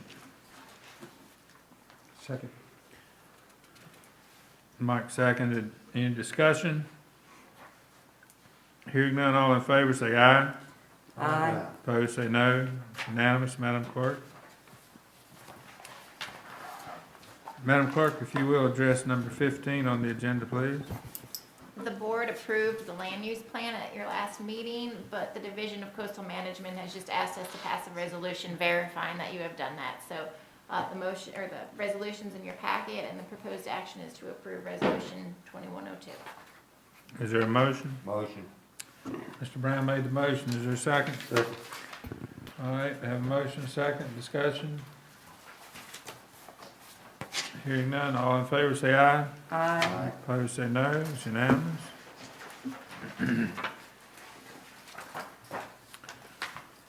Number 17, 16. Which one you, I will. all right, I'll Ms. take- Pat? I let Mike talk last time, I'll take the lead this time. At the last meeting, we raised with the board about the issue of trash cans by the street, wanting to go back and revisit the ordinance that was adopted at the end of 2018. I was told to, if we would please bring an example of the ordinance as we thought it should be written. So I have attached that, where I made a couple changes to what had been approved in December of 2018, which we had actually discussed a little bit last month. The focus is really on getting the bins off the road particularly during summer season, so they're not sitting there days on end. And in particular, on Saturdays, they will be pushed back so that when incoming visitors come, we don't have several hundred bins sitting there. So there are specifications made about where solid waste racks could be based on how Emerald Isle has been handling it. There are times for the cans to be put out and must be removed, pushed back, just in case people are pulling them out to the road after rollback. They need to be put back by a certain time. And we also took out the allowance for substituting one waste can for a recycle can if you are a 6-bedroom house or bigger. All of these were discussed last month. I had several things that I feel that need to be discussed if we are going to go forward with this ordinance. But I do also know that last month, Commissioner Brown said he felt that if we brought an ordinance this time and discussed it, we should still give 30 more days for the public to review it and give their feedback. So I don't know if we have to have a great deal of discussion this month on the 7 items that I have put here, that it might be best if we all agree with the ordinance that I've put together, that it's a good starting place, that we simply put it back out to the public and say, we will get into more discussion next month when we have a shorter agenda as well. What's the pleasure of the board? Does anybody have an objection to the ordinance as it was changed? The changes are indicated in red. There were track changes done.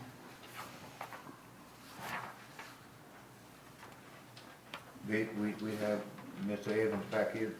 Mr. Evans? I have a question about the 30 feet.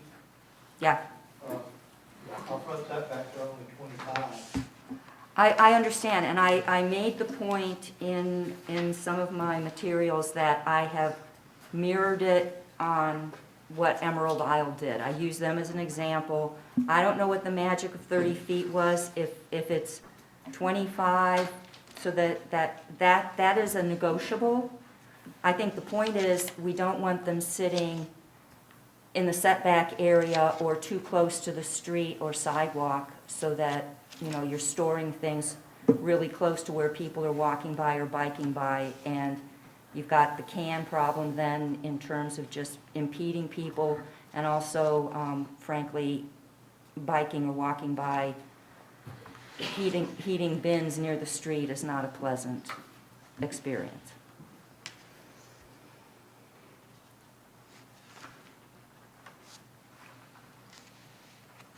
Any more discussion?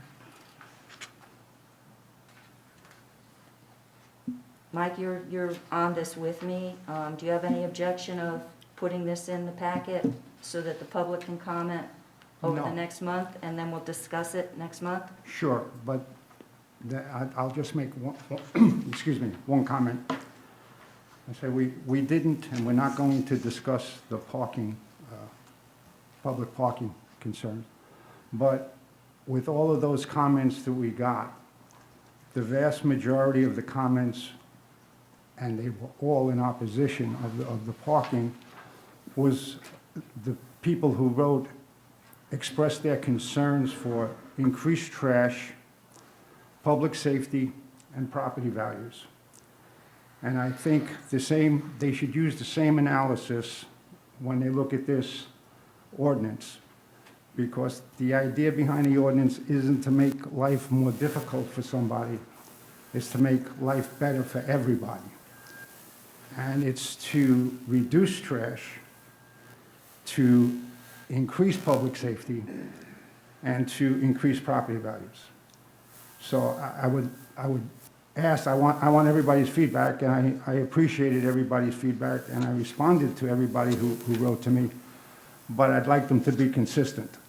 So if you're worried about trash and property values, even if it's going to be a little bit of an obstacle for you or an inconvenience, use the same analysis when you're looking at this ordinance.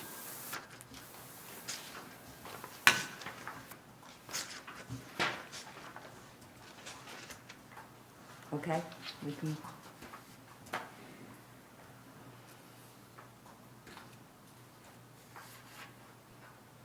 That's it. Okay. Where do we go from here? What are you gonna? We will have this on the agenda next month, where we will take into account public comments, and then we can also, as appropriate, have discussion along the lines of the points that I outlined in what I included in the packet. And this will be posted on the town hall's website. Well, it's The agenda will. it was in this time's packet, so people, it will be in next time's packet. People can understand right now that this will be in the packet again, so you have the whole month to think about how you view it and write to Heather with your public comments.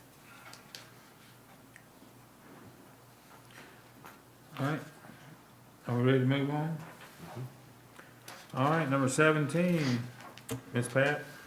Yeah, I felt it was just a good time, since we're getting into the last months of the fiscal year, to remind the commissioners of our objectives that we set. And if there are some that have not yet been conducted, that we feel it would be good to get them going in the budget year, now is the time to speak, because, you know, if things have to be arranged, it takes a bit. So, you know, a lot of these we've done. There are a couple things that haven't been addressed yet. One of them is a study for a second water tower. I think that's a question, do we want to do that this year or not? So I asked everybody to look at this and see whether or not there are some things that you want to pull out and say, yes, let's get them going in this budget year. If not, can they be deferred to next year and you want them to be? And the other one is to look at this and see how it might form a basis for next year's objectives for us. Because some of these are I call evergreen. They're going to be every year. Some of them can roll over, but I don't think we have to start from scratch on objectives for the upcoming fiscal year.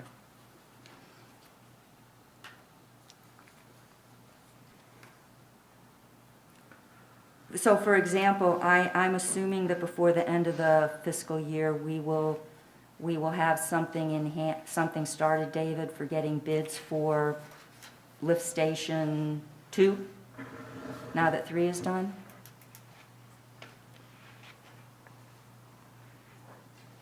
Or is that something the board is expecting? It was in here about, you know, the lift station project.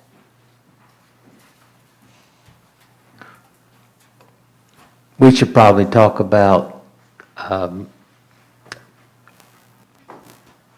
the production of the engineers' deliverable for our as-bills on Lift Station 3 before moving toward any administrative action on advertising for the upfit of Lift Station 2. To be quite frank with you, I think that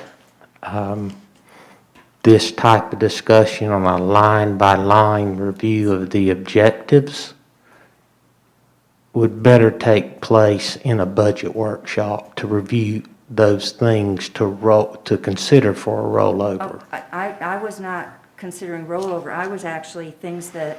Well, even to provide a status update on those, because that's the objectives that set the budget up for the entire year. And, you know, not knowing how deep a dive the interest might be in any one of those objectives, there's a lot of information behind each one of those.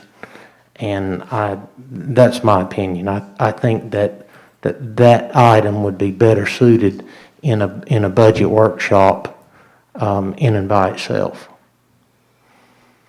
Not the lift station upgrade, but all of those objectives, that the format to review those would best take place in a budget workshop.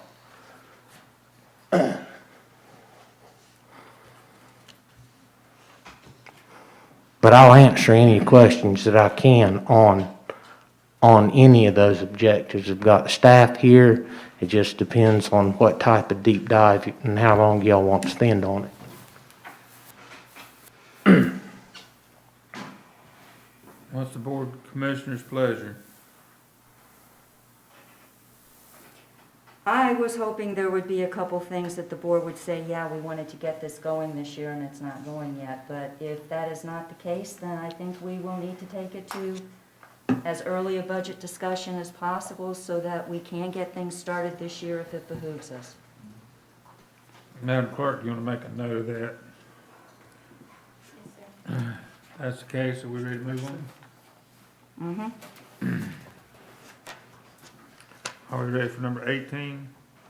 Mr. Hewitt? Just, we need to get the budget season kicked into gear is what we need to do. And in order to do that, I believe that it's from past experience, if the board would provide me with your desires on numbers, types, and kinds of budget workshops and your calendars through the end of the year, along with some objectives in addition to the ones that are in the previous agenda item. I'll attempt to get together a calendar so that we can get into the budget. David, That would be my ask, is to, do you have in mind how many meetings you think are appropriate? I believe in the past that we've had 3. Heather, will you correct me, please? That sounds about right. Yeah.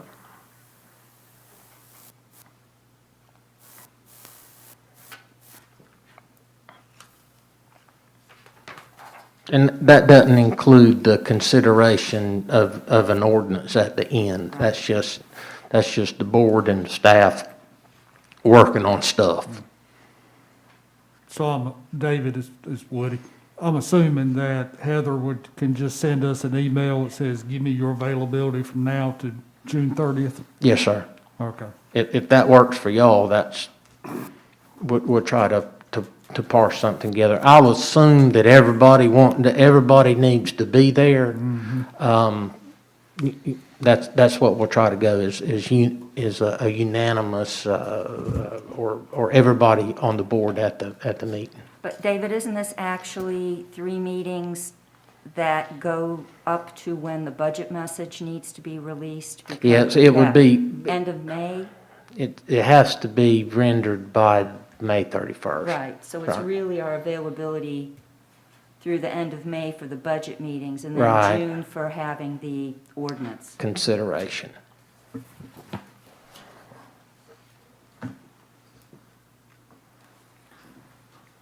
All right. Mr. Hewitt, I believe you're next. Audit services. Yes, sir. It's time for the board to consider re-upping the audit contract. I've got a memo here.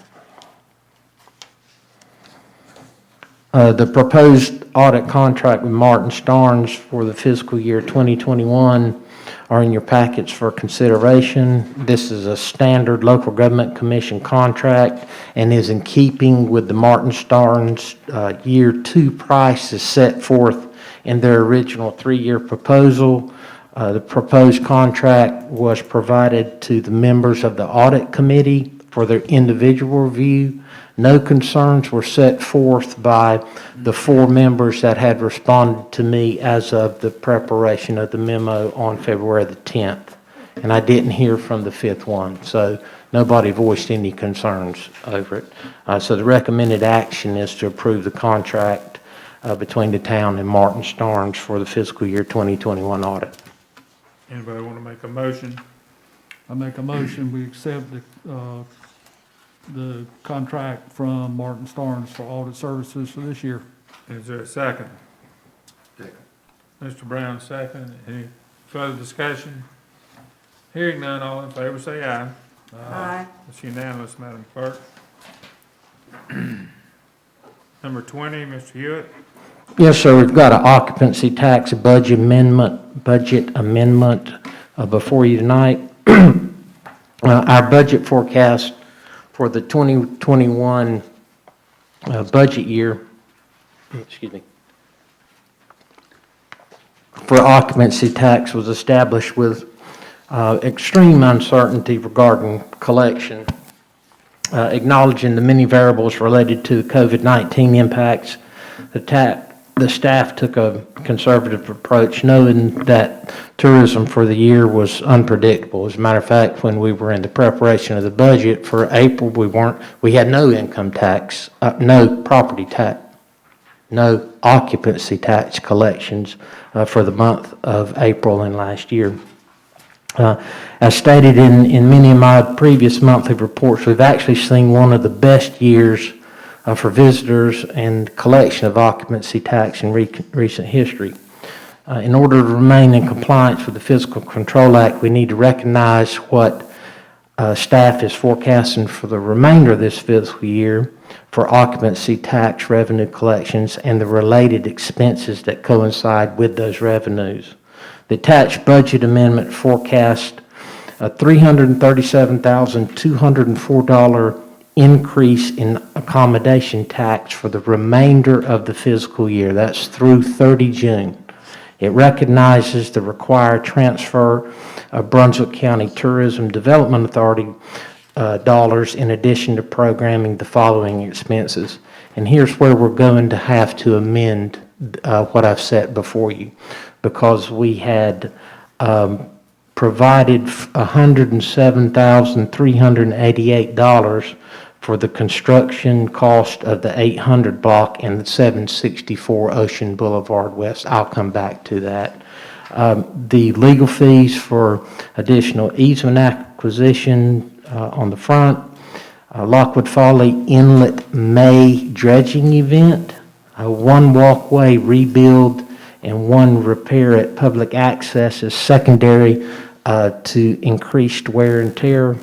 Replacement of funds that were expended with additional COVID cleaning requirements for public restroom facilities, porta-john rentals, court and dock maintenance at Bridgeview Park, and repairs and upgrades to improve the handicap access. Those amounts that will be transferred to Brunswick County are $55,358. Professional services on the beach is $12,320. Jordan Boulevard's ops maintenance and repair, $28,476. Public restrooms, $35,000. Access and recreation, this is where the $107,388 will need to be redirected. That is $152,000 here. Halstead Park at $22,995. Rothschild and Davis Park, $8,475. And the Lockwood Folly Inlet dredging. So many of these expenses are actually due to increased customer load, especially on the walkways and the bathrooms. What I would ask of the board is we have to stay compliant with the Fiscal Control Act, and I don't want to keep running back to you every month because we've taken some more money in. I have to give Brunswick County their money. And so we've spent some time on making our best estimate on what we would forecast through the end of the year. So what I would ask of you is what do you want me to do with the money that was the $107,388 that was prior to this evening, had it programmed to construct the 800 and the 764 parking lots. I would propose that you either keep it in the B Part fund as available to appropriate, or you can transfer that to the capital reserve fund.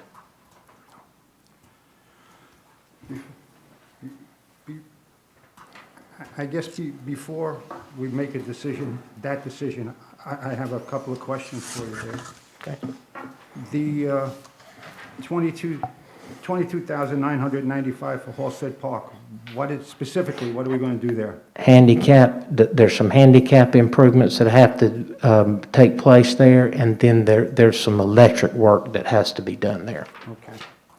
And the public restrooms, how much have we allocated already for the public restrooms that we're going to add $35,000 to that? This is for $20,000 is for additional COVID cleaning, okay? And the other $15,000 are for additional porta-johns that we're seeing as being needed to put in the existing locations on the east end, and a couple of others that are needed to be done. Okay, I got, but what I'm saying is, we allocated money to that already, right? We spent No. money already this You year.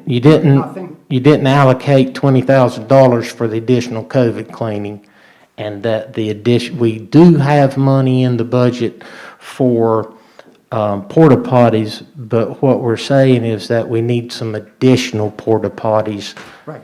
at those So locations. my question is, how much it was originally in a budget? I can answer that question. 5,000 to. I have, the appropriation for that line was $70,000 in the beginning. 50 of that was for renovation to the restroom, which hasn't occurred yet, that we're still looking at. So originally, before that 50, in prior years, we usually used $20,000 in that line for just regular cleaning purposes. When we had to clean the bathrooms at the beginning of this season for 3 times a day versus once a day, that was a $15,000 contract that was split between that facility and the park. So we basically, right now, only have the money left if we're doing the renovation, and we still need to keep that in the budget. There's only $3,000 more that's unencumbered at the moment, which won't take us through the cleaning for the season or any of the porta-john rentals that come from that line. So basically, the money we usually spend there, minus the upgrade, is gone. Right. But just, I missed the beginning. Just give me the bottom line for all of the money that we're allocating this year for the public restrooms and the porta potties with this $35,000. Well, 70 and 35 is 105,000. So the total expenditure will be $105,000 for public restrooms this year? If the upfit of the Jordan Boulevard facility takes place, that is correct. Okay. Mr. Hewitt, that's occupancy money, right? That's all occupancy, all of this is occupancy money. So anybody listening, it's not property tax money.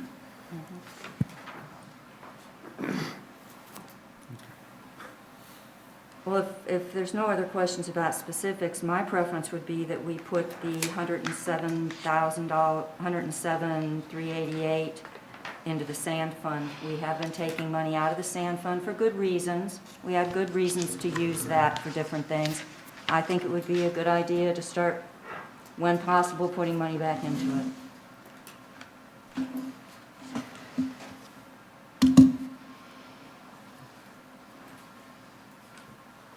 So in fact, I was wondering, David, since we have a meeting on the 23rd to interview lawyers, would it be best to rewrite this and we can approve it on the 23rd as an additional piece of business? We're already overspent in the accommodations contribution to Brunswick County.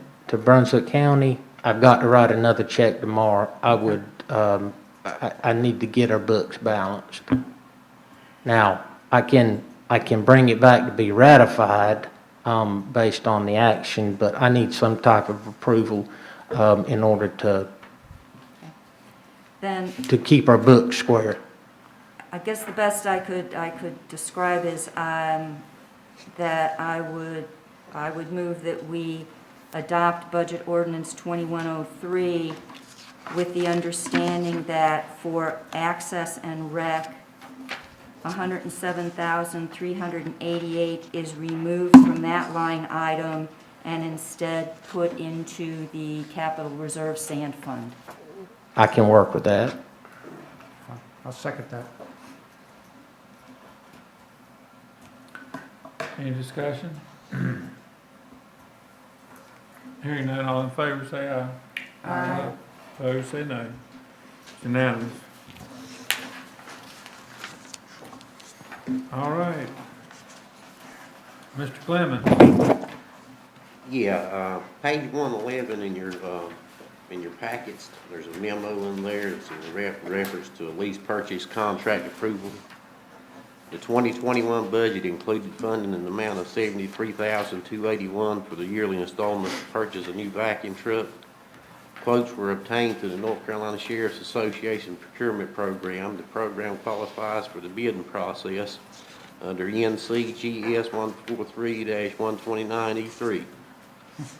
The total purchase price for the vacuum truck is $232,687 after the down payment of $35,000 is applied. The town would finance the $297,000 for the first 5 annual installments, or the first 5 annual installments of $64,773 will be due in December as a 5-year lease purchase program. Also, if you, more details of the truck, pages 112 to 115. I would like to say that when we first started pricing this truck out, the price of the truck was well over $400,000. And the company only offered like $35,000 for a trade on our existing truck, which is 12 years old, that was purchased in 2009, I think, 10. Purchase price of $250, but through negotiation with about 3 different companies, I got the price whittled down, I think it's like $290. They allowed us $60,000 for our old truck, and that's what allowed us to be able to get it where we got it now. I've wheeled and dealed every 6 ways from Sunday, and the only action that I recommend is approval. Or we're gonna have to go out of the sewer business. What we got needs to leave from here. So you're looking for a motion, hopefully to approve? Yes, sir. Motion to approve. Mr. May I Brown make- made the motion. May I make, I think that the resolution on page 139 needs to be 2104 because we just approved 2103. So probably just, when it went into the packet, it was number 3, but now it's number 4. We actually approved ordinance 2103, and this is resolution 2103. Yeah.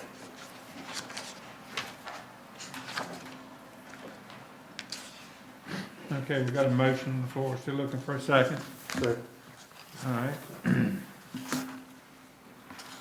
Motion and a second. Any discussion? Hearing none. All in favor say aye. Aye. Opposed say no. Good job negotiating, Mr. Clemens. Well, thank you. Motion is unanimous, Madam Clerk. All right, we're gonna skip over number 22, and we're gonna go to Town Manager's Report, number 23. Yes, sir, I'll be brief tonight. Wanted to give you a quick update on the federal work plan. Last month, I reported that there's $500,000 for an investigation and feasibility study for a Holden Beach coastal storm damage mitigation project. We have been contacted by the Wilmington District of the Corps of Engineers since then and been advised to stand by, that they will be forthcoming with instructions. On the FEMA front, you may have seen a public notice, electronic public notice for Isa-Ehas, noting that the public notice period for Dorian has just wrapped up.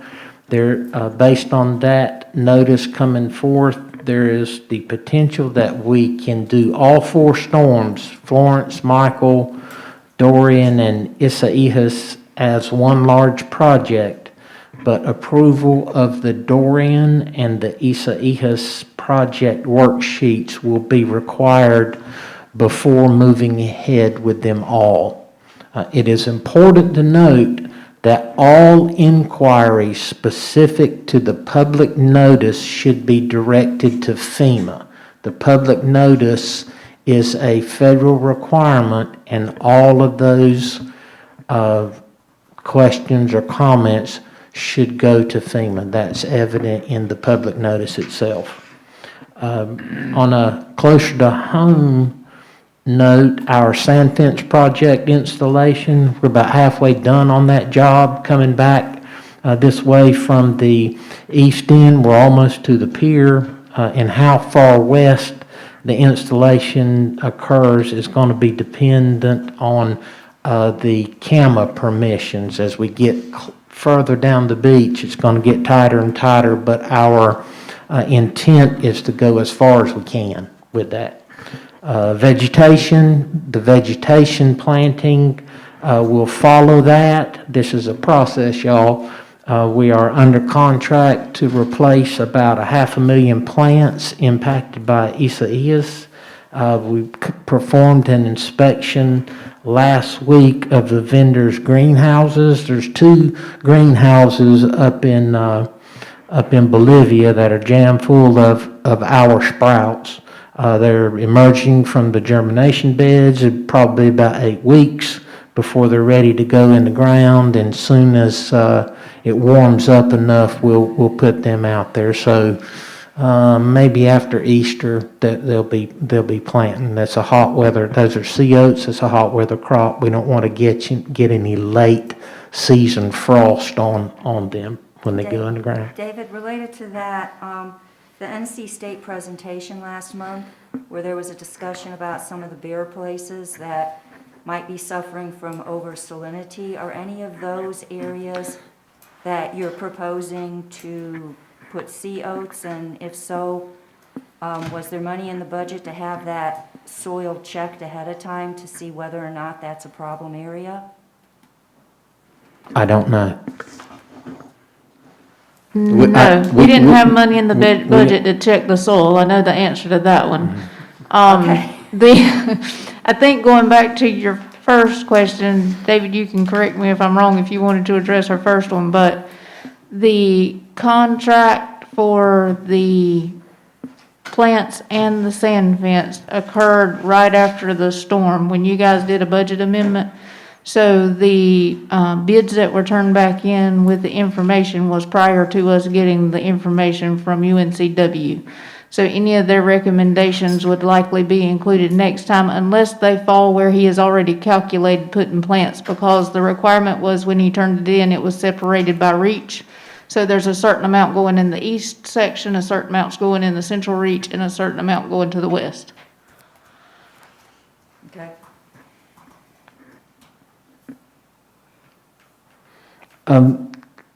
Would like for everyone to note that the Coastal Resources Commission has a virtual meeting on this Thursday, the 18th. Got an agenda full of items and issues that are very relevant to the current events at Holden Beach. Specifically, the inlet hazard areas are addressed on that agenda. There are technical standards for beach fill projects, beach mats, and the update to the beach and inlet management plan. Again, the inlet hazard area is one of the issues that are identified in the commissioner's objectives. So we're going to be paying attention to it. And I would encourage others to listen in to. If you're interested, you can go to the Coastal Resources Commission's website and join. There's a way to join virtually or to listen in telephonically. What time on the 18th? It starts in the morning, 9 o'clock, I think. No, you've actually got a hearing first thing, I believe. Yeah, it starts at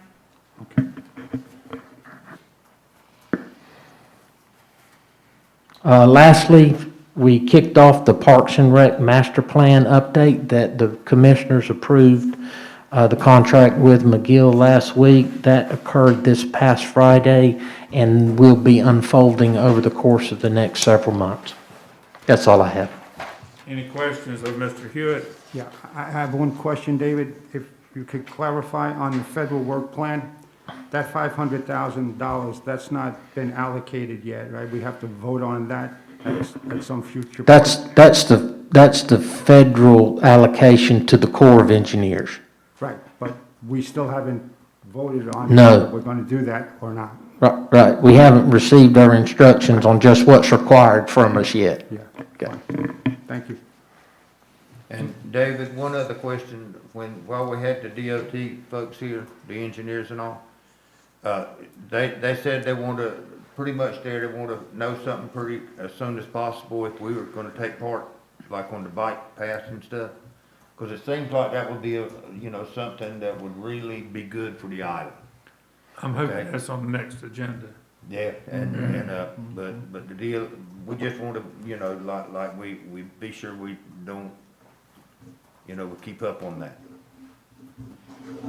Yes, sir. Thank you, sir. Yeah, I don't know if anybody's against that No. personally, but, all right. Anything else for Mr. Hewitt? Mr. Murdock, you got any? Okay, mayor's report's gonna be real brief, because it's gonna be a long evening, looks like. I just like to thank everybody for the prayers and the cards and the emails and all that. The COVID thing is real, and I'm glad to be back, and I feel better every day. So that's my report with a whole lot of thanks to all of you for carrying on with my absence.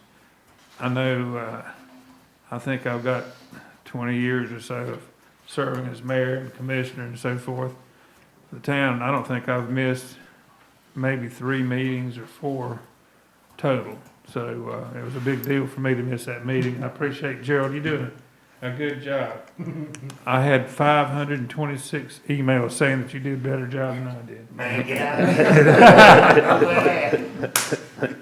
Anyway, thanks to all of you, and Mr. Brown, the floor is yours, sir. I'd like to say that I'm glad to see Alan back in his chair. He does a really good job for the town. Also, I think we should need to really be very, keep the folks over there in Grisset Town in that area that suffered from the tornado and everything. Let's keep them in our thoughts and prayers, because a lot of damage from what I understand. I'm gonna comment on this a little, but like with the parking deal, I think everything got off on the wrong foot to begin with. It was never intended anything to be taken as far as the parking committee was to have been on the nature of paid parking. And in all the emails, the bulk of the emails that I read and everything, like most, you know, the one comment that came pretty regularly is it should be paid parking. And we can keep on kicking the ball, you know, kicking it down the street if we want to. But there's a lot of interest in Holden Beach Fishing Pier right now as far as selling. We're gonna lose a ton of parking space when that sells, okay? And it was never anyone's idea here to be detrimental towards this island. We're trying to look ahead a little bit here. It's not easy, but you know, those are the things that we have to, you know, we got to plan a little bit. We got to be willing to look forward some. And I don't have the answer, and no one else does, but I think as a town that we could come together and start working on this parking. Because you know, I remember as a kid coming here, my grandfather brought me over when I was just a little fella, 5 or 6 years old, and how much fun that was. You know what I'm saying? Now, a little kid comes from Fayetteville, but he can't get on the beach because there's no place for him to park. You know? I mean, this is kind of what's got me, you know, moving forward. You know, and I don't think it's something that needs to be, hey, we're going to forget about it there. I think it needs to get on the forefront and stay on the forefront. You don't like it, fine. But we need to move forward with it. You know, you know, I'm not here, I say, hey, look, we got just tons and tons of talent on this island. Let's bring some of that talent forward, and let's get this thing moving forward. Let's do something that's good for everybody. You know, I hear it, and some of it's just discussing the way some folks talk about it. You know, I got mine, but that's all that matters. That's not it, buddy. This beach belongs to everybody, and everybody ought to be able to enjoy it. We're blessed because we're able to live here. You know, I'm so thankful for my little old shack, you know. But I know I'm very blessed to have it. And, you know, the other folks, you know, a lot of little kids, they want to come in and play on the beach for a day. You know, we need to look at that, you know, and you know, I just hope we can work something out with that, okay?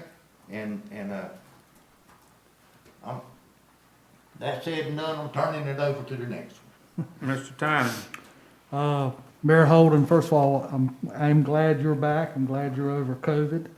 I thought you did a really great job this week with an email you sent out to, I guess, the Sunshine List or whoever, you know, giving a good update on what's going on with the town, and appreciate you mentioning the chapel also. I want to thank everybody that sent us the 200 emails with feedback. Commissioner Murdoch and I both been asking for feedback from the public, and y'all delivered. You gave us feedback. I think we learned a lot about people's opinions around parking. And quite honestly, the daily visitors that come over, well, like I said, we got a lot of opinions about different subjects that I think we'll be able to learn a lot about. I would like to, once again, just thank everybody for their input. I would like to suggest to the board that maybe the next meeting, we have some conversations about revisiting what you want the parking committee to do and include, and do we need to wait until we can get some citizens on the committee? So I think we might want to put that on the agenda for the next meeting to discuss, again, what you want the parking committee to do. We do have a meeting coming up March 5th. We have already invited 2 vendors to come to the meeting to present their solutions around paid parking. It's an educational session so we can learn about what the possible solutions are to, if we wanted to implement paid parking. These 2 vendors have been working with Curie Beach and Surf City and Oak Island, so hopefully we might learn something from what they're doing. But right now, all we're focused on March 5th is just looking at learning more about paid parking. But I would encourage the board and to maybe have some discussions in March, our March meeting, about what else we want to look at around parking based upon the feedback we got from the 200 emails. Thank you very much. Thank you, Mr. Tyner. Mr. Wordock. I'd also like to welcome you back, Alan, and our thoughts and prayers go out to the people affected by the storm to our south. I'll touch on the parking a little bit, but I think Gerald said it best. My main concern is that the hindsight situation is going to hit us when the properties that are being parked on currently are not town-owned properties and will eventually at some point be developed by someone for something. So I don't want to be, you can't get them back when they're gone. It is something to consider.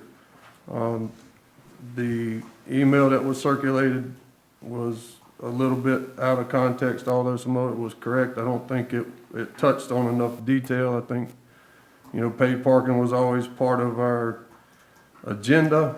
These properties were brought to us as town-owned properties by the staff, 2 of which were purchased for the purpose of parking years ago, and I guess just never got done, and apparently are not going to get done. But we didn't see the harm in putting them up there for your consideration, although now we definitely know where you stand.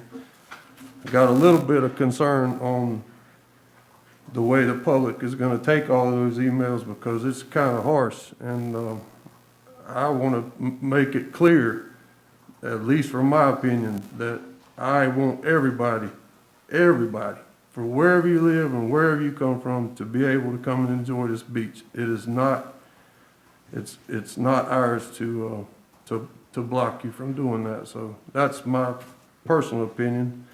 And like Gerald said, I think there's some really good talent on the island, and we need some alternatives if we're going to pursue this as paid parking or any kind of parking. And if we're not, then I guess we just put it to rest. There's no use of having a parking committee if the consensus of this town is to not have parking at all. And I hope that that's not the case. But that's my 2 cents. And thank you for everybody that did comment on that. And obviously we listened. So you guys have a good evening. Thank you, Mr. Murdock. Mr. Sullivan. Again, glad to have you back, and but for the grace of God, we could be in the same position as the people in Griswold. So keep them in our prayers and in our thoughts.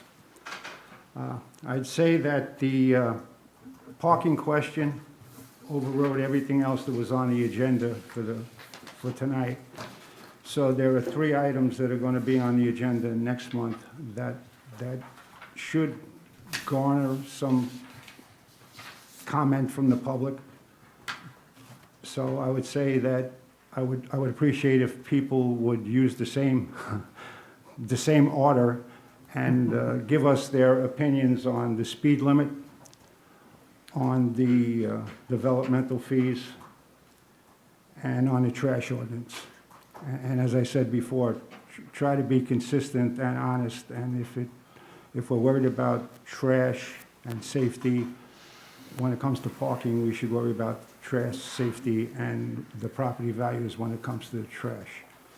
Now, I will say that I want to respond to my colleagues when it comes to parking. I think that what happened here was the cart was put before the horse. When this committee was established, I asked that the public be part of the committee, and that wasn't done. And now we got the feedback from the public.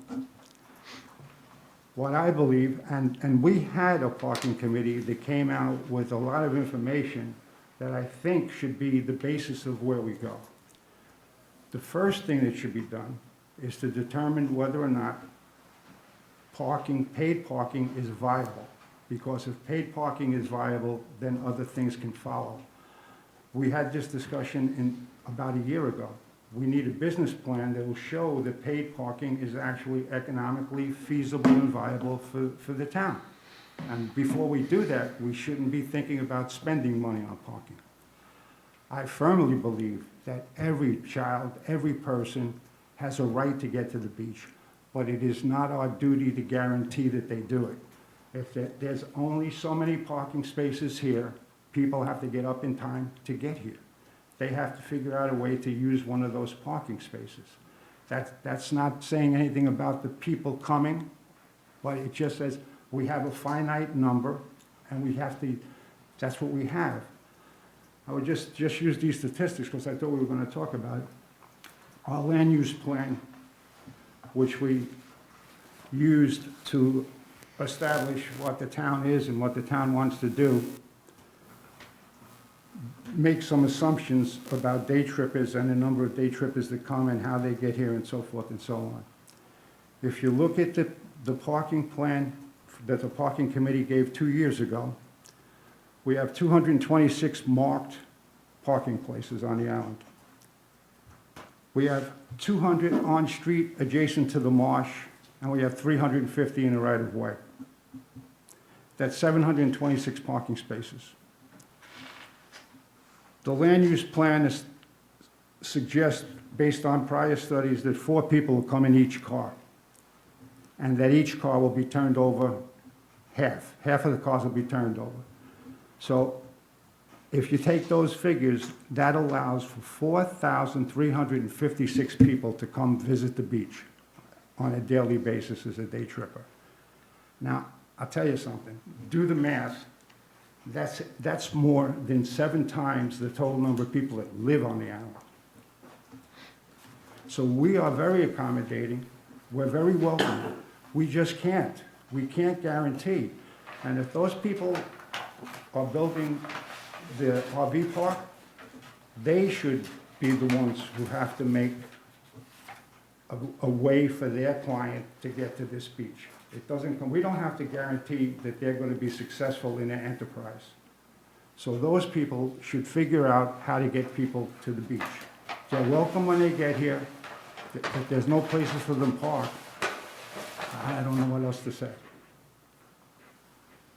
Ms. Pat? I already told Mayor Holden how happy I was to have him back, but I'll say so again. And Gerald, I also said you did a great job to Alan, but it was still good to have him back with the gavel. I'd like to just make a comment about comments. And I appreciated the fact that we got so many comments because we now know that the public is listening. They're paying attention. When you do a comment during this COVID period, please do it like when people stand up in front of us and make sure that your name and your address on the island is noted. The more information you give us after that, that's your choice. If you want to say you reside here or you're a second homeowner, whatever, but, observe that. And the other thing I'm going to comment on is there were a dozen or so emails that seemed to imply that we were trying to hurry some things along. Now, during COVID, I think this board has been very, very careful, I would say, to slow things down, to put things on the agenda several months in a row to allow people to have time to comment so that we could further discuss things. In no way, shape, or form does this board want to do anything precipitously because the public can't be here. Rest assured, we will continue to work at a slower pace, but we do have to do business. We can't just put everything off until who knows when, but trust us, we are not going to try to ramrod something through. So thank you, everybody who has listened to this long meeting, and look forward to having you around next month. Thank you. Madam Clerk, are we up to number 26? Yes, sir. Executive session.